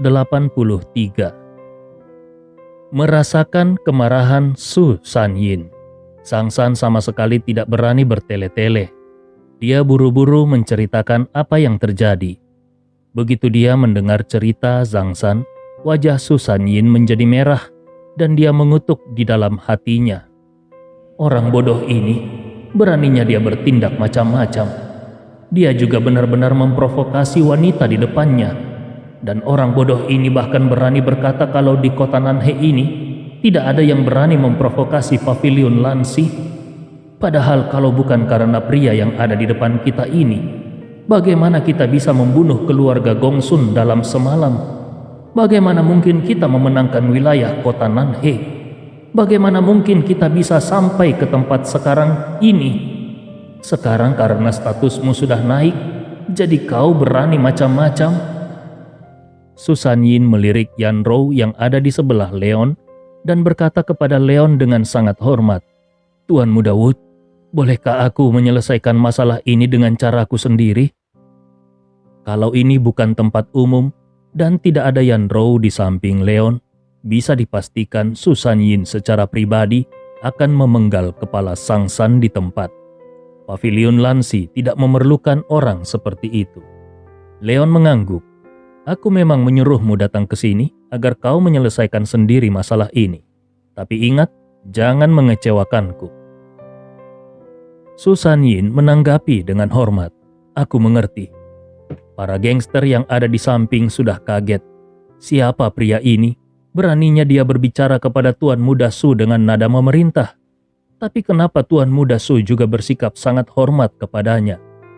Adapun Sang San, dia sudah sangat ketakutan sehingga keringat dingin mengucur di dahinya. Pada saat ini, kalau dia masih tidak mengerti bahwa Leon adalah pria besar yang tidak akan pernah bisa diprovokasi, maka dia benar-benar akan menjadi manusia paling idiot di muka bumi ini. Dia benar-benar sudah mengganggu wanita dari sosok yang keberadaannya sangat menakutkan ini. Konsekuensi seperti apa yang akan dia hadapi? Sang San tidak peduli dengan rasa sakit yang tajam di lengannya. Dia langsung bersujud kepada Leon sambil berkata berulang-ulang, "Aku salah, Tuan Muda Su. Aku salah, Tuan Muda Wood. Aku salah, aku..."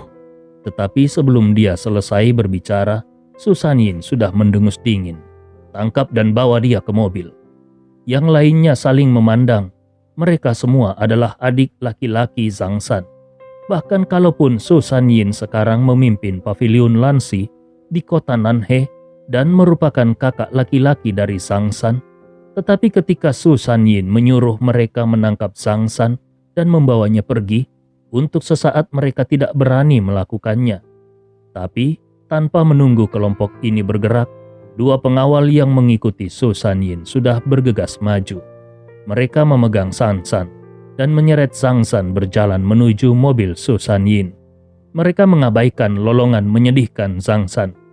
Melihat banyak gangster yang saling memandang di sekitarnya, Su Sanyin mendengus marah. "Apa yang kalian lakukan di sini? Cepat pergi dari sini." Tentu saja, mereka semua tidak berani tinggal lebih lama lagi. Mereka tidak peduli dengan lolongan menyedihkan Sang San, dan mereka langsung berpencar satu demi satu untuk melarikan diri. Setelah tempat ini benar-benar sunyi, Su Sanyin berkata dengan sopan kepada Leon, "Tuan Muda Wood, kalau tidak ada yang lain, aku akan pergi dulu. Aku tidak akan mengganggumu dan kakak ipar. Aku pasti akan menebus kesalahanku kepadamu dan kakak ipar di lain hari." Leon memutar matanya. "Aku masih lebih muda darimu. Bagaimana bisa Yanrou bisa menjadi kakak iparmu?" Namun karena dia mengetahui bahwa Su Sanyin berusaha menunjukkan rasa hormat pada dirinya, dia pun tidak mengatakan apa-apa lagi dan hanya mengangguk kecil. Setelah Su Sanyin dan rombongannya pergi, diam-diam Yanrou melirik Leon. Melalui masalah ini dia pada dasarnya bisa yakin bahwa peristiwa pada malam itu di mana keluarga Su mampu mengalahkan keluarga Gongsun dalam satu gerakan dan menguasai seluruh dunia bawah tanah Nanhe, itu pasti memiliki hubungan yang erat dengan Leon. Hanya saja dia tidak ingin bertanya lebih banyak. Itu karena dia mengingat pepatah lama yang mengatakan bahwa semakin dalam kita memahami seseorang, maka akan semakin sulit bagi kita untuk berpisah dengan orang tersebut. Melihat Yanrou tidak bertanya lebih banyak lagi, Leon hanya menghela nafas di dalam hatinya. Tapi dia jelas terbiasa dengan keheningan seperti ini. Jadi dia pun tersenyum pahit dan berkata kepada Yanrou, "Ayo kita pergi." Yanrou mengangguk dengan lembut dan terus berjalan bersama Leon. Setelah berjalan-jalan di sekitar rumah, mereka pun kembali ke rumah. Yanrou pergi ke kamar untuk mandi, sementara Leon tinggal di ruang tamu untuk mengobrol dengan Su Qinghe sebentar. Lalu kemudian dia juga pergi ke kamar tidur untuk mandi, sementara Yanrou sedang menjemur pakaiannya di halaman. Pada saat ini, ponsel Leon berdering. Leon mengangkatnya dan melihat bahwa itu adalah panggilan dari Su Sanyin. Leon menerima panggilan itu dan berbicara langsung. "Kau bisa menanganinya sesukamu. Kau tidak perlu melaporkannya kepadaku." Sepertinya Leon tidak menyangka kalau Su Sanyin akan menganggap dirinya begitu serius. Namun suara kesedihan Su Sanyin datang dari ujung telepon yang lain. "Tuan Muda Wood, ayahku sudah meninggal." Leon tiba-tiba tercengang. "Apa? Bukankah Tuan Su sudah sembuh dan kondisinya pun sudah membaik? Kenapa dia tiba-tiba meninggal?" Su Sanyin di ujung telepon berkata dengan air mata berlinang, "Apakah tidak apa-apa kalau aku mengundang Tuan Muda Wood datang ke rumahku?" Leon mengangguk. "Baiklah, aku akan ke sana." Setelah itu dia menutup telepon lalu berbalik dan berpamitan kepada Yanrou yang sedang menjemur pakaian. Dia mengambil kunci mobilnya dan berlari keluar. Melihat Leon yang akan keluar, Su Qinghe yang sedang minum teh di ruang tamu sedikit terkejut dan berkata, "Yehe, ini sudah larut. Kau mau kemana?" Leon tersenyum dan berpura-pura tidak ada apa-apa. "Tuan Su sakit parah, jadi aku akan ke sana untuk melihatnya." "Tidak apa-apa, aku akan segera kembali. Kalian tidur saja dulu." Su Qinghe tidak terlalu memikirkannya. Dia hanya mengingatkan Leon untuk memperhatikan keselamatan di jalan. Setelah Leon pergi, dia pun melanjutkan meminum tehnya yang enak.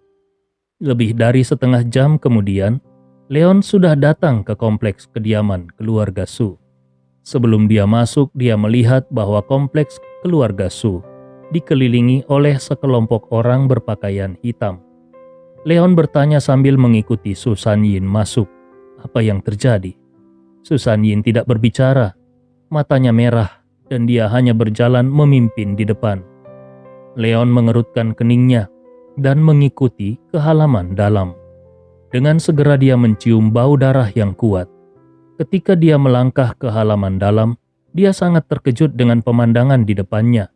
Di halaman ada lebih dari 10 mayat yang tergeletak, dan semuanya adalah penjaga dan pelayan keluarga Su. Ketika mereka terus berjalan ke depan, mereka melihat Tuan Su, Nyonya Su, dan beberapa pengawal pribadi Tuan Su, semuanya meninggal secara tragis di tempat. Dan yang lebih mengagetkan lagi adalah kepala Tuan Su dipenggal. Leon kembali bertanya dengan suara yang dalam, "Apa yang terjadi di sini?"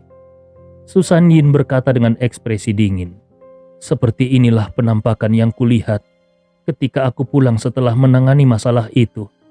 Termasuk ayahku, tidak satu pun dari 37 orang di halaman itu yang hidup. Padahal di sana ada 2 master yang sudah mengikuti ayahku selama bertahun-tahun.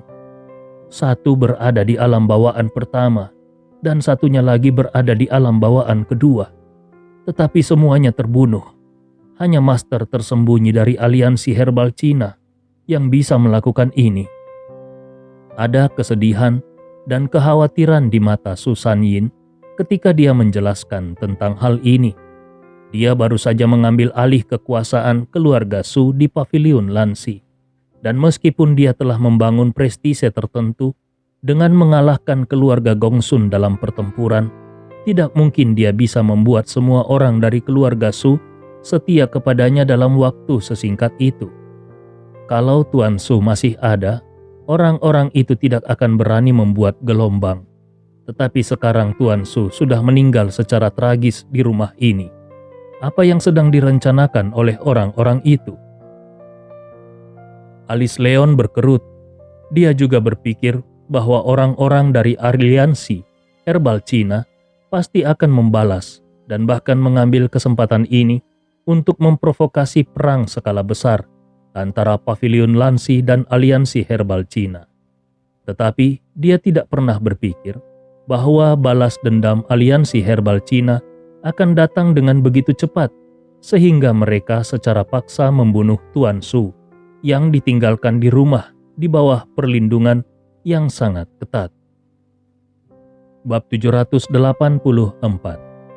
Leon tidak berbicara, dia hanya berjalan dan dengan hati-hati memeriksa mayat yang bergelimpangan di tanah, terutama mayat Tuan Su.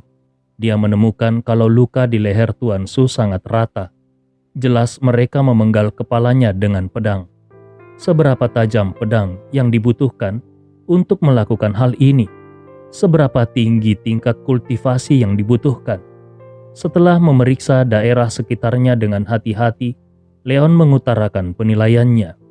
3 orang. Pihak lain telah mengirim setidaknya 3 master alam bawaan ketiga.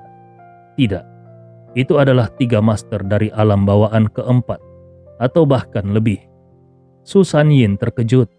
Master alam bawaan keempat? Sepengetahuannya, Pavilion Lansi saja tidak memiliki seorang pun master alam bawaan keempat di permukaan. Lalu bagaimana bisa aliansi herbal Cina benar-benar mengirim 3 orang master yang setidaknya berada di alam bawaan keempat atau lebih? Mungkinkah kekuatan aliansi herbal Cina sudah mencapai titik seperti itu?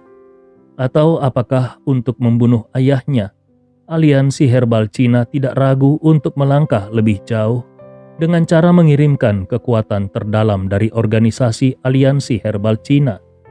Setelah mengetahui semua ini, Leon berkata dengan rasa bersalah, "Maafkan aku. Target mereka seharusnya aku." Kalau bukan karena fakta bahwa dialah yang mengirim orang-orang dari sekte penyihir hantu untuk memusnahkan keluarga Gongsun dalam semalam dan bahkan membunuh Gongsun Yunjin yang telah melangkah ke alam bawaan ketiga. Bahkan kalaupun aliansi herbal Cina ingin membalas dendam, mereka tidak akan mungkin mengirimkan barisan yang begitu kuat.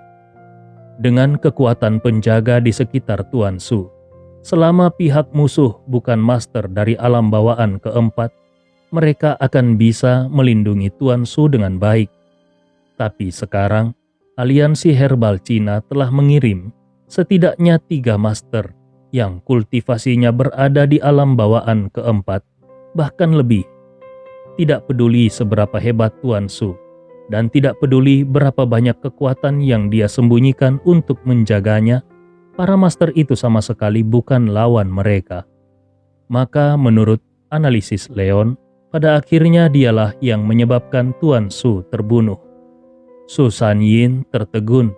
Setelah memahami jalan pikiran Leon, senyum sedih muncul di sudut mulutnya saat dia berkata, "Di tempat ini, entah apakah kau yang mati atau aku yang mati, kita semua sudah tahu resiko apa yang terjadi karena berani mengambil wilayah keluarga Gongsun.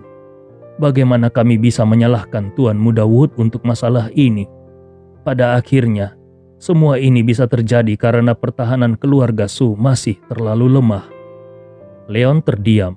Tetapi di dalam hatinya dia diam-diam mengagumi kekuatan tersembunyi dari aliansi herbal Cina.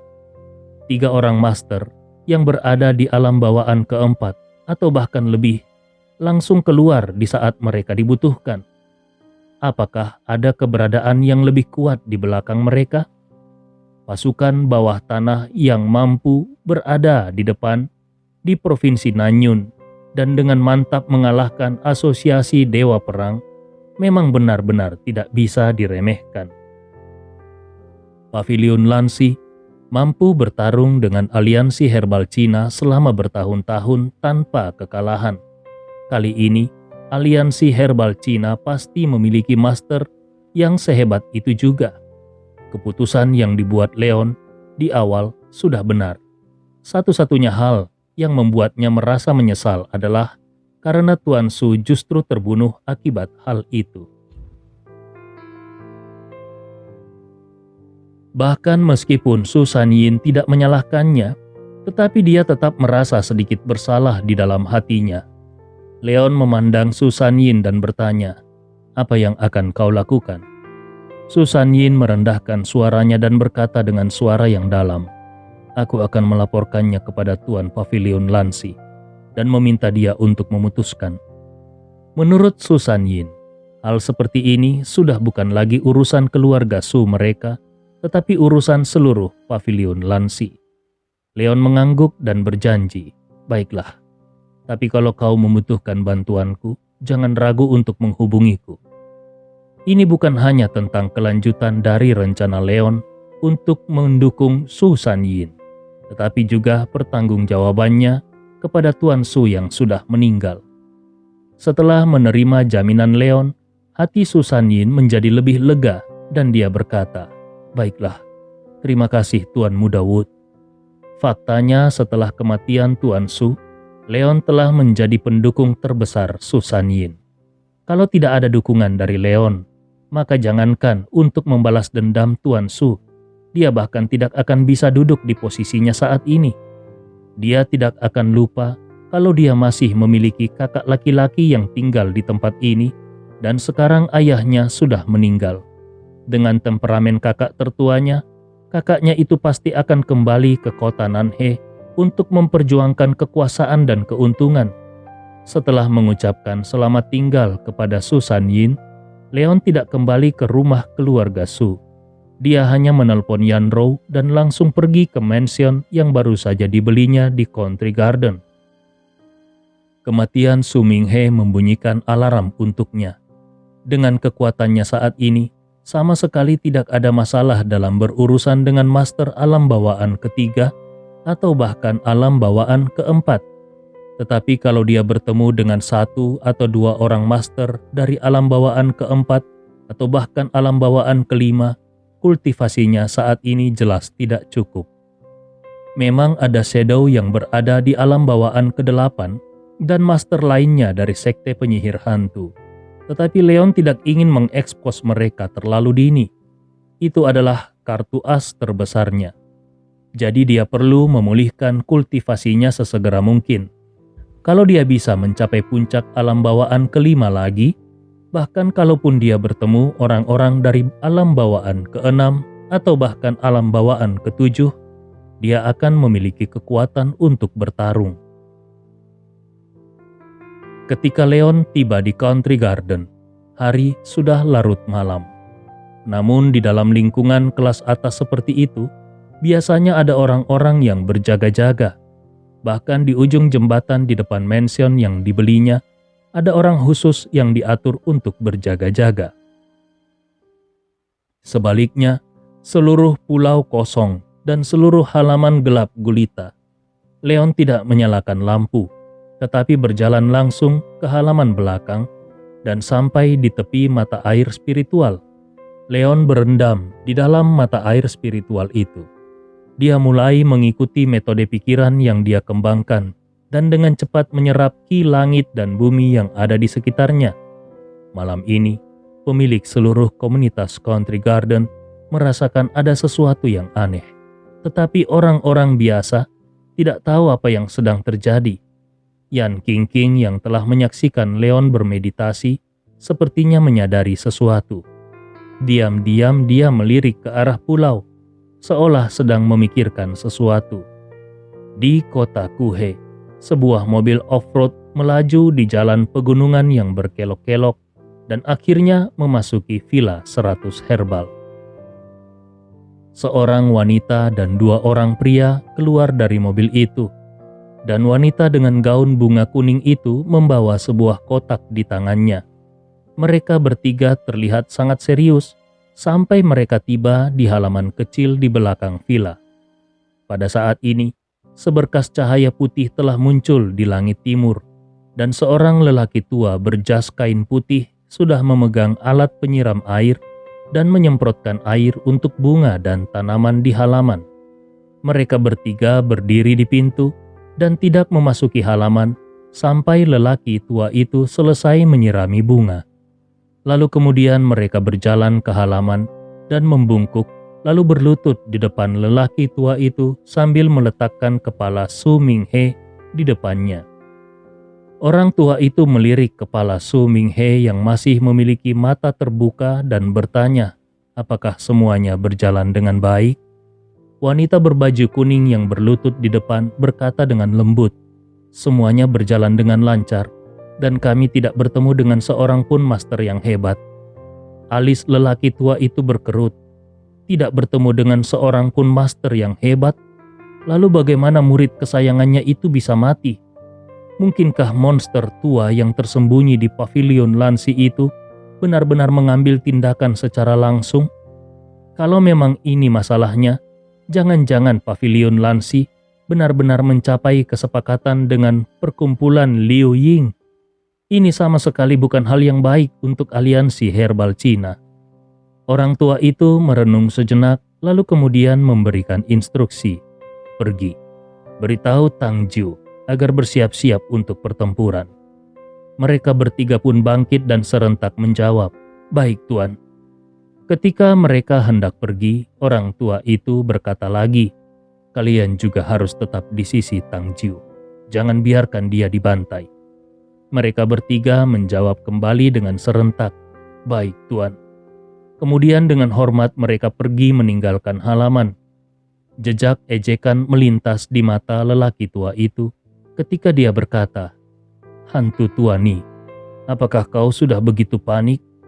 Aku hanya penasaran, apakah saat ini kau sudah bisa melangkah ke alam bawahan ketujuh? Sepertinya lelaki tua itu tidak khawatir tentang perang besar yang akan terjadi.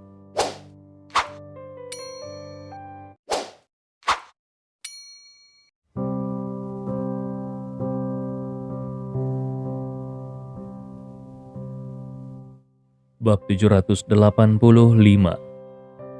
Tepat ketika Ku Donglai telah menginstruksikan aliansi herbal Cina untuk bersiap berperang, di sebuah desa bernama Desa Liujia di hulu sungai Lansi di Kabupaten Lanhe, yang lebih dari 200 km jauhnya dari kota Nanhe, sebuah mobil Hummer militer senilai lebih dari 4 juta sudah diparkir di alun-alun pintu masuk desa pagi-pagi sekali. Keberadaan mobil itu menarik perhatian banyak penduduk desa. Banyak orang yang melihat-lihat dan kemudian diam-diam melirik ke arah ujung desa. Desa ini disebut Desa Liujia, tetapi semua orang di desa tahu bahwa di rumah tua di ujung desa ini ada seorang pria besar dengan identitas yang sangat luar biasa. Semua orang tahu kalau marga pria itu adalah Ni, tapi tidak ada yang tahu mengenai informasi selebihnya. Sesekali akan selalu ada orang yang mengendarai mobil mewah untuk datang ke desa dan memasuki rumah sederhana lelaki tua Ni. Sehingga penduduk desa berpikir kalau lelaki tua Ni mungkin merupakan orang besar yang suka hidup di alam liar. Semua orang sudah terbiasa dengan semua ini. Jadi setelah beberapa saat melihat-lihat mobil Hummer yang keren itu, mereka pun pergi satu demi satu. Mereka kembali melakukan aktivitas sehari-hari mereka, seperti melakukan pekerjaan pertanian dan mengantar anak-anak ke sekolah. Semuanya tidak berbeda dari hari-hari biasa. Pada saat ini, di rumah sederhana di ujung desa, seorang lelaki tua yang tampak berusia 50 atau 60 tahun dan mengenakan kemeja kain biru sedang menggendong seekor kucing besar. Lelaki tua itu duduk di halaman kecil rumah sambil berjemur di bawah sinar matahari terbit. Seorang pria berpakaian mewah dengan penampilan bermartabat berlutut secara formal di depan lelaki tua itu dan memberitahu lelaki tua itu apa yang terjadi tadi malam. Pria berpakaian mewah itu adalah Lan Suetian, pemilik pavilion Lansi, yang berada di peringkat 3 besar di dunia bawah tanah Nanyun. Raja dunia bawah tanah Nanyun berlutut di depan seorang lelaki tua dengan sangat hormat. Hal seperti itu tentu tidak akan berani dibayangkan oleh para seniman bela diri yang masih junior. Namun bagi para seniman bela diri senior, mereka tidak akan merasa ada yang salah dengan itu. Karena mereka tahu bahwa lelaki tua itu adalah pilar sebenarnya dari Paviliun Lansi, yaitu Ni Hong. Setelah mendengarkan penjelasan Lan Suetian, Ni Hong pun membuat penilaian yang samar. Su Minghe itu sangat rakus akan pujian, jadi wajar saja kalau dia dibunuh. Hati Lan Suetian menjadi dingin, dan sebelum dia bisa berbicara, Ni Hong sudah melanjutkan kembali. Tapi bagaimanapun juga, dia telah memberikan kontribusi besar untuk Paviliun Lansi kita. Dan sekarang dia telah terbunuh seperti ini. Kalau Paviliun Lansi tidak melakukan sesuatu, itu hanya akan membuat hati orang-orang di bawah kedinginan. Aku akan membiarkan 4 jenderal kembali bersamamu. Apapun yang ingin kau lakukan, lakukanlah dengan berani. Ini adalah sebuah kesempatan untukmu. Lan Suetian merasakan ledakan semangat di hatinya. 4 jenderal itu adalah master teratas yang telah dikembangkan oleh Ni Hong selama bertahun-tahun. Selain karena perintah Ni Hong, ke-4 orang jenderal itu tidak akan memberinya wajah meskipun dia adalah Tuan Paviliun Lansi. Tapi sekarang dengan bantuan ke-4 jenderal itu, Lan Suetian pun memiliki kepercayaan diri untuk berurusan dengan aliansi herbal Cina. Namun Lan Suetian mencoba yang terbaik untuk menekan kegembiraan di hatinya dan terus bertanya, "Guru, kalau kita benar-benar memulai perang habis-habisan dengan aliansi herbal Cina, lalu apa yang akan kita lakukan dengan perkumpulan Liu Ying? Apakah kita akan membiarkan mereka duduk di gunung dan menyaksikan pertarungan harimau?" Paviliun Lansi, aliansi herbal Cina, dan perkumpulan Liu Ying adalah 3 organisasi besar yang saling bertarung satu sama lain. Begitu Paviliun Lansi memulai perang skala penuh dengan aliansi herbal Cina, siapa berani menjamin kalau perkumpulan Liu Ying tidak akan campur tangan pada saat kritis? Ni Hong bergumam pelan, "Jangan khawatir. Jiang Liu Ying hanyalah seorang wanita. Dia tidak memiliki ambisi untuk menjadi agresif. Tidak ada masalah kalau mereka tidak bergerak. Tapi kalau mereka bergerak, kita bisa menghancurkan mereka bersama-sama. Kita sudah mempersiapkan hal ini selama bertahun-tahun di Paviliun Lansi. Bukankah selama ini kita hanya menunggu datangnya hari ini?" Setelah mendapatkan penegasan dari Ni Hong, Lan Suetian pun merasa benar-benar lega. Lan Suetian bersujud kepada Ni Hong sambil berbicara, "Baiklah, kalau begitu terima kasih guru." Setelah selesai berbicara, Lan Suetian tidak langsung bangun. Alis Ni Hong berkerut. "Ada apa? Apakah masih ada pertanyaan lain?" Lan Suetian berkata dengan serius, "Ini tentang keluarga Su. Su Minghe telah mengeluarkan pernyataan di depan semua orang bahwa putra ketiganya yaitu Su Sanyin akan mewarisi posisi kepala keluarga. Tetapi masalahnya Su Sanyin masih terlalu muda sehingga sulit untuk meyakinkan publik. Aku khawatir begitu ada perang skala penuh dengan aliansi herbal Cina, mereka akan menjadi hambatan." Ni Hong bertanya, "Apakah kau khawatir putra tertua Su Minghe akan membuat masalah karena hal itu?" Lan Suetian menjawab, "Benar guru, meskipun dia telah diusir kembali ke kampung halamannya oleh Su Minghe, tapi reputasinya di keluarga Su masih sangat tinggi." Ni Hong mendengus dingin. "Kalau begitu katakan padanya bahwa dia diberi kesempatan untuk mendapatkan kembali kekuatannya di keluarga Su. Tetapi semuanya harus dilakukan sesuai dengan aturan. Kalau dia berani main-main, aku tidak akan bisa mengampuninya."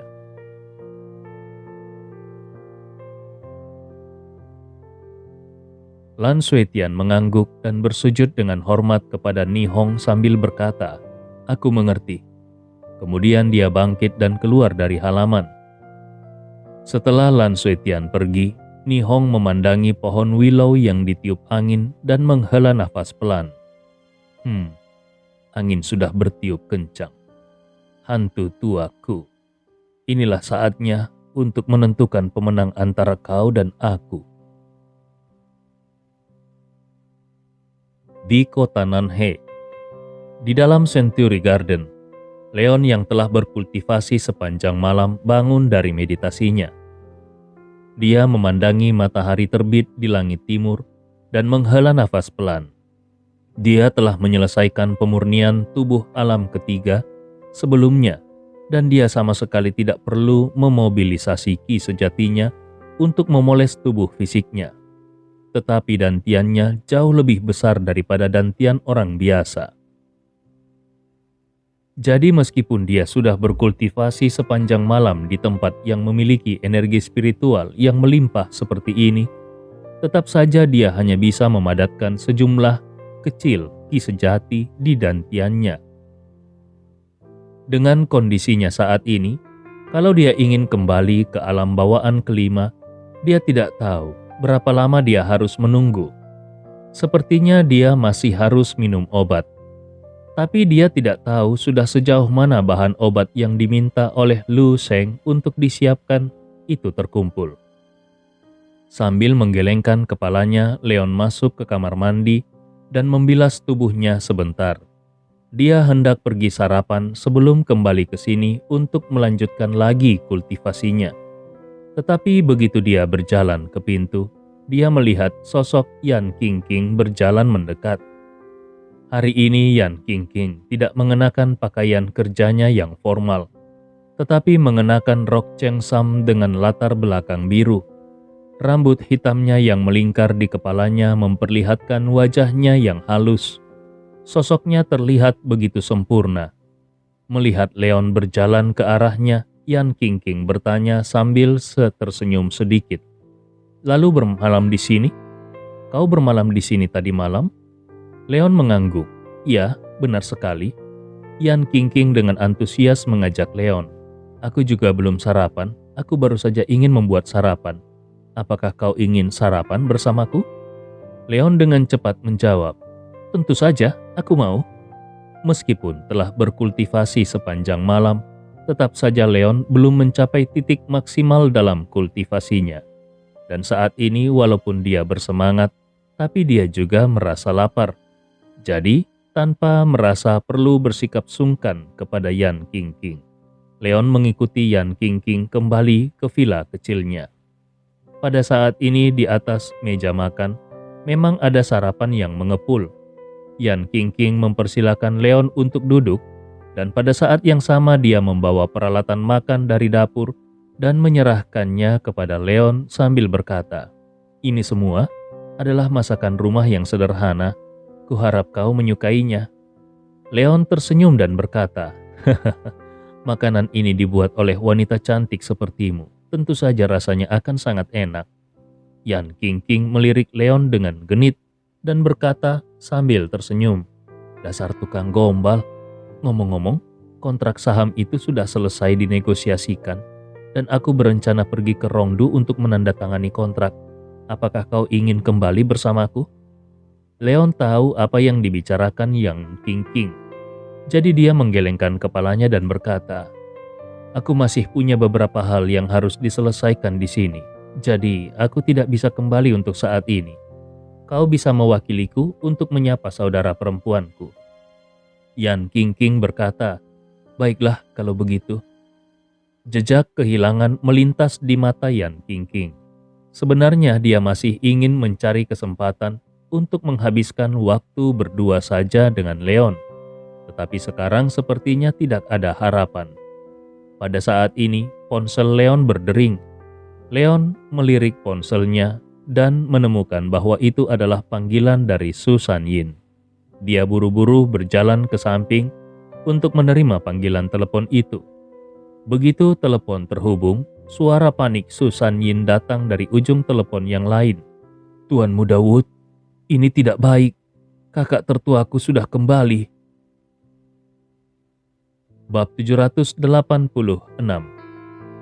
Leon mengerutkan keningnya. Dia sedikit tidak puas dengan kepanikan Su Sanyin. Tetapi setelah memikirkannya, dia mengerti bahwa pihak lain mungkin sengaja berpura-pura untuk memenangkan simpatinya. Anak ini secara mengejutkan masih bisa bersikap licik. Leon pun langsung bertanya, "Lalu apa yang dikatakan oleh para pamanmu?" Leon juga tahu situasi Su Sanyin. Untuk bisa mewarisi posisi kepala keluarga Su, semuanya tergantung pada dukungan Tuan Su. Sekarang Tuan Su sudah tidak ada. Kalau Su Sanyin ingin terus mengendalikan keluarga Su, sikap para pamannya akan menjadi sangat penting. Su Sanyin menjawab dengan sedikit kecewa. Mereka tidak mengatakan apa-apa. Di dalam hatinya dia bahkan merasa sedikit menyesal. Dia menyesal karena tidak memberitahu para pamannya mengenai apa yang dilakukan oleh kakak laki-laki tertuanya. Hari itu kakak tertuanya ingin meracuni ayahnya, tetapi masalah itu diselesaikan oleh Leon. Bagaimanapun juga, kejadian itu adalah skandal keluarga. Namun ayahnya memilih untuk mengampuni nyawa kakak laki-laki tertuanya dan bahkan dengan kasar mengungkapkan bahwa masalah tersebut tidak boleh dipublikasikan kepada siapapun. Ini menyebabkan para pamannya tidak tahu bahwa kakak laki-laki tertuanya pernah ingin meracuni ayahnya. Mereka hanya berpikir kalau Su Minghe tidak menyukai kakak laki-lakinya. Sekarang, orang yang mengetahui kebenaran itu selain dirinya sendiri dan Leon hanyalah kakak keduanya. Kakak kedua dan kakak laki-laki tertuanya berasal dari ibu yang sama. Tanpa kehadiran ayahnya, kakak keduanya pasti akan berada di pihak kakak laki-laki tertua. Tidak mungkin kakak keduanya itu akan berdiri dan mengatakan yang sebenarnya kepada paman-pamannya. Kalau Su Sanyin yang mengatakan tentang peristiwa itu, siapa yang akan percaya? Tapi seandainya para pamannya mengetahui tentang hal ini bahkan kalaupun kakak laki-laki tertuanya telah kembali, dengan kesetiaan para pamannya kepada ayahnya, siapa yang akan mau mendukung kakak laki-laki tertuanya itu?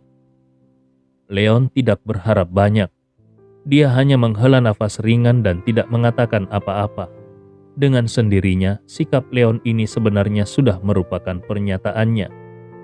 Tuan Su telah membuat surat wasiat di depannya yang mengatakan bahwa Su Sanyin akan mewarisi posisi kepala keluarga Su, dan secara pribadi memerintahkan tuan muda tertua keluarga Su untuk diusir kembali ke kampung halamannya. Sekarang Tuan Su baru saja pergi, dan kakak tertua Su Sanyin telah bergegas kembali. Kalau para paman Su Sanyin benar-benar ada di sisinya, mereka seharusnya berdiri dan mengutuk Su Sankyu saat ini. Tetapi mereka tidak melakukan apa-apa.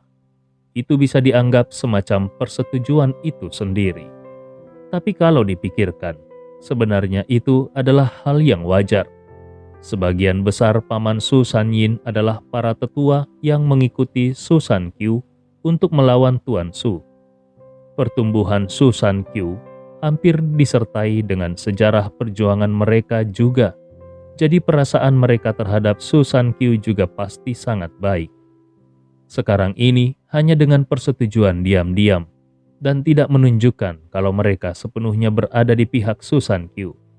Itu saja sudah merupakan hasil yang sangat bagus. Memikirkan semua ini, Leon terus bertanya, "Lalu bagaimana dengan Master Pavilion Lansi? Apakah dia juga tidak memberikan pernyataan apapun?" Su Sanyin menjawab, "Master Pavilion berkata bahwa kami harus mengikuti aturan pavilion." Leon bertanya kembali, "Apa aturannya?" Su Sanyin menjawab, "Pertarungan hidup dan mati." Leon terdiam beberapa saat. Pertarungan hidup dan mati. Kenapa organisasi-organisasi ini suka memutuskan dengan cara seperti itu? Tapi kalau dipikirkan kembali, sebenarnya itu adalah hal yang wajar. Keluarga Su, sebagai salah satu dari 4 keluarga tua Pavilion Lansi, memiliki kekuatan yang mengakar. Sekarang lelaki tua dari keluarga Su tiba-tiba meninggal, dan keluarga Su tidak memiliki pemimpin. Sementara para tetua dari keluarga Su memiliki sikap yang tidak jelas. Kalau mereka ingin memutuskan siapa yang akan menjadi kepala keluarga Su dalam waktu singkat, pertarungan hidup dan mati adalah metode yang paling sederhana, paling efektif, dan paling tidak memakan waktu. Mereka-mereka yang bertarung di jalan selalu menghormati orang yang lebih kuat. Jadi siapapun yang memenangkan pertempuran ini akan lebih bisa meyakinkan publik. Setelah memikirkan inti masalahnya, Leon berusaha menghibur. Sebenarnya, ini juga merupakan kesempatan bagimu. Kalau kau bisa mengambil kesempatan ini untuk mengalahkan kakak tertuamu secara langsung, kupikir para pamanmu pasti akan lebih percaya padamu. Su Sanyin berkata dengan agak cemas, tapi aku tidak terlalu percaya diri dalam pertarungan hidup dan mati ini. Aku tidak akan menyembunyikan kalau kakak laki-lakiku telah mendapat banyak teman selama bertahun-tahun. Aku benar-benar tidak tahu master seperti apa yang akan dia undang. Leon tersenyum tipis. Jangan khawatir, bukankah kau memiliki aku sebagai pendukungmu? Tidak peduli seberapa kuat master yang diundangnya, dia akan mati di tanganku kalau dia berani datang. Su Sanyin di ujung telepon bertanya dengan sangat gembira. Tuanmu Daud bersedia membantuku bertarung? Leon terkekeh. Dasar idiot, bukankah itu maksudmu menelponku? Su Sanyin sama sekali tidak keberatan disebut bodoh oleh Leon. Dia justru tertawa beberapa kali. Tentu saja dia juga berpikir kalau dia tidak mungkin bisa menyembunyikan triknya ini dari Leon. Alasan kenapa dia masih mengatakan hal seperti tadi adalah untuk menjadi sedikit bijaksana dan juga untuk memberikan sedikit ruang kepada dirinya sendiri. Seandainya tadi Leon tidak bersedia, maka itu tidak akan membuat hubungan antara keduanya benar-benar menjadi canggung. Leon bertanya kembali, kapan pertarungannya akan dimulai? Su Sanyin menjawab, 3 hari lagi, tepat setelah pemakaman ayahku. Master Pavilion akan berada di sana secara langsung. Leon mengangguk, oke, kalau begitu aku akan ikut denganmu. Su Sanyin berkata dengan penuh hormat, terima kasih Tuanmu Daud. Leon menutup telepon dan diam-diam menghitung hari di dalam hatinya. Kemudian dia berbalik dan berjalan kembali ke meja makan. Yan Qingqing sudah menyelesaikan sarapan di depannya. Dia berpura-pura seolah-olah dia tidak menguping pembicaraan di telepon barusan. Leon bertanya kepadanya, kapan kau akan pergi ke Rongdu? Yan Qingqing tertegun sejenak. Dia tidak mengerti kenapa Leon tiba-tiba menanyakan tentang hal ini. Namun, dia tetap menjawab. Hari ini, Leon berkata dengan terus terang, aku akan tinggal di sini selama beberapa hari. Bisakah kau mengatur seseorang untuk menyiapkan beberapa bahan untukku? Yan Qingqing tertegun sejenak dan kemudian dia segera mengangguk. Tidak masalah. Leon ingin tinggal di sini selama beberapa hari. Ini adalah kesempatan bagus baginya untuk lebih dekat dengan Leon. Dia tahu kalau tunangan Leon tidak akan ada di sini selama beberapa hari ini. Kalau tidak begitu, Leon tidak akan menyuruhnya untuk menyiapkan beberapa bahan untuknya. Dia sudah mengambil keputusan untuk pergi ke Rongdu hari ini, dan setelah menandatangani kontrak, dia akan segera kembali. Setelah sarapan, Leon mengucapkan selamat tinggal kepada Yan Qingqing dan langsung kembali ke pulau. Dia harus memanfaatkan semua waktunya untuk meningkatkan kultivasinya sesegera mungkin. Tepat ketika Leon tinggal di pulau itu untuk berkultivasi dan meningkatkan kultivasinya di kompleks keluarga Su, Su Sanqiu meninggalkan kompleks setelah menghabiskan beberapa batang dupa untuk berdoa bagi ayahnya. Sekarang orang-orang di kompleks keluarga Su adalah kroni saudaranya. Dia tidak ingin memiliki konflik dengan saudaranya sebelum pertarungan hidup dan mati itu. Setelah memastikan tidak ada yang mengikutinya, Susan Q secara pribadi mengemudikan mobilnya dan akhirnya memasuki komunitas kelas atas, lalu berhenti di pintu villa biasa. Dia tidak segera keluar dari mobilnya, tetapi tetap duduk diam di dalam mobil. Setelah beberapa lama, pesan teks ponselnya berbunyi.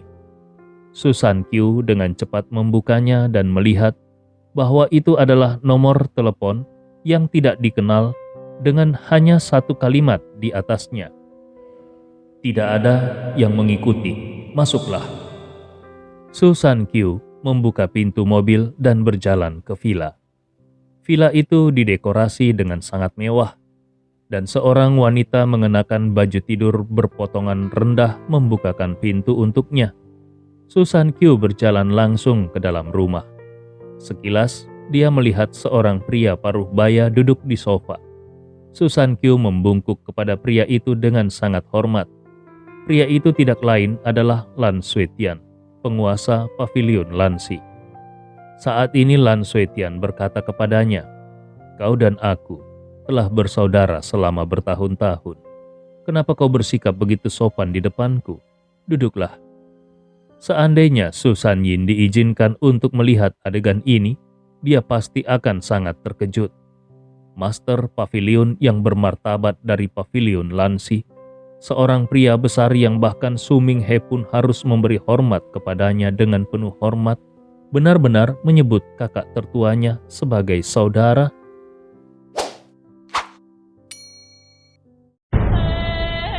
Cerita ini fakta atau fiksi? Silakan putuskan sendiri.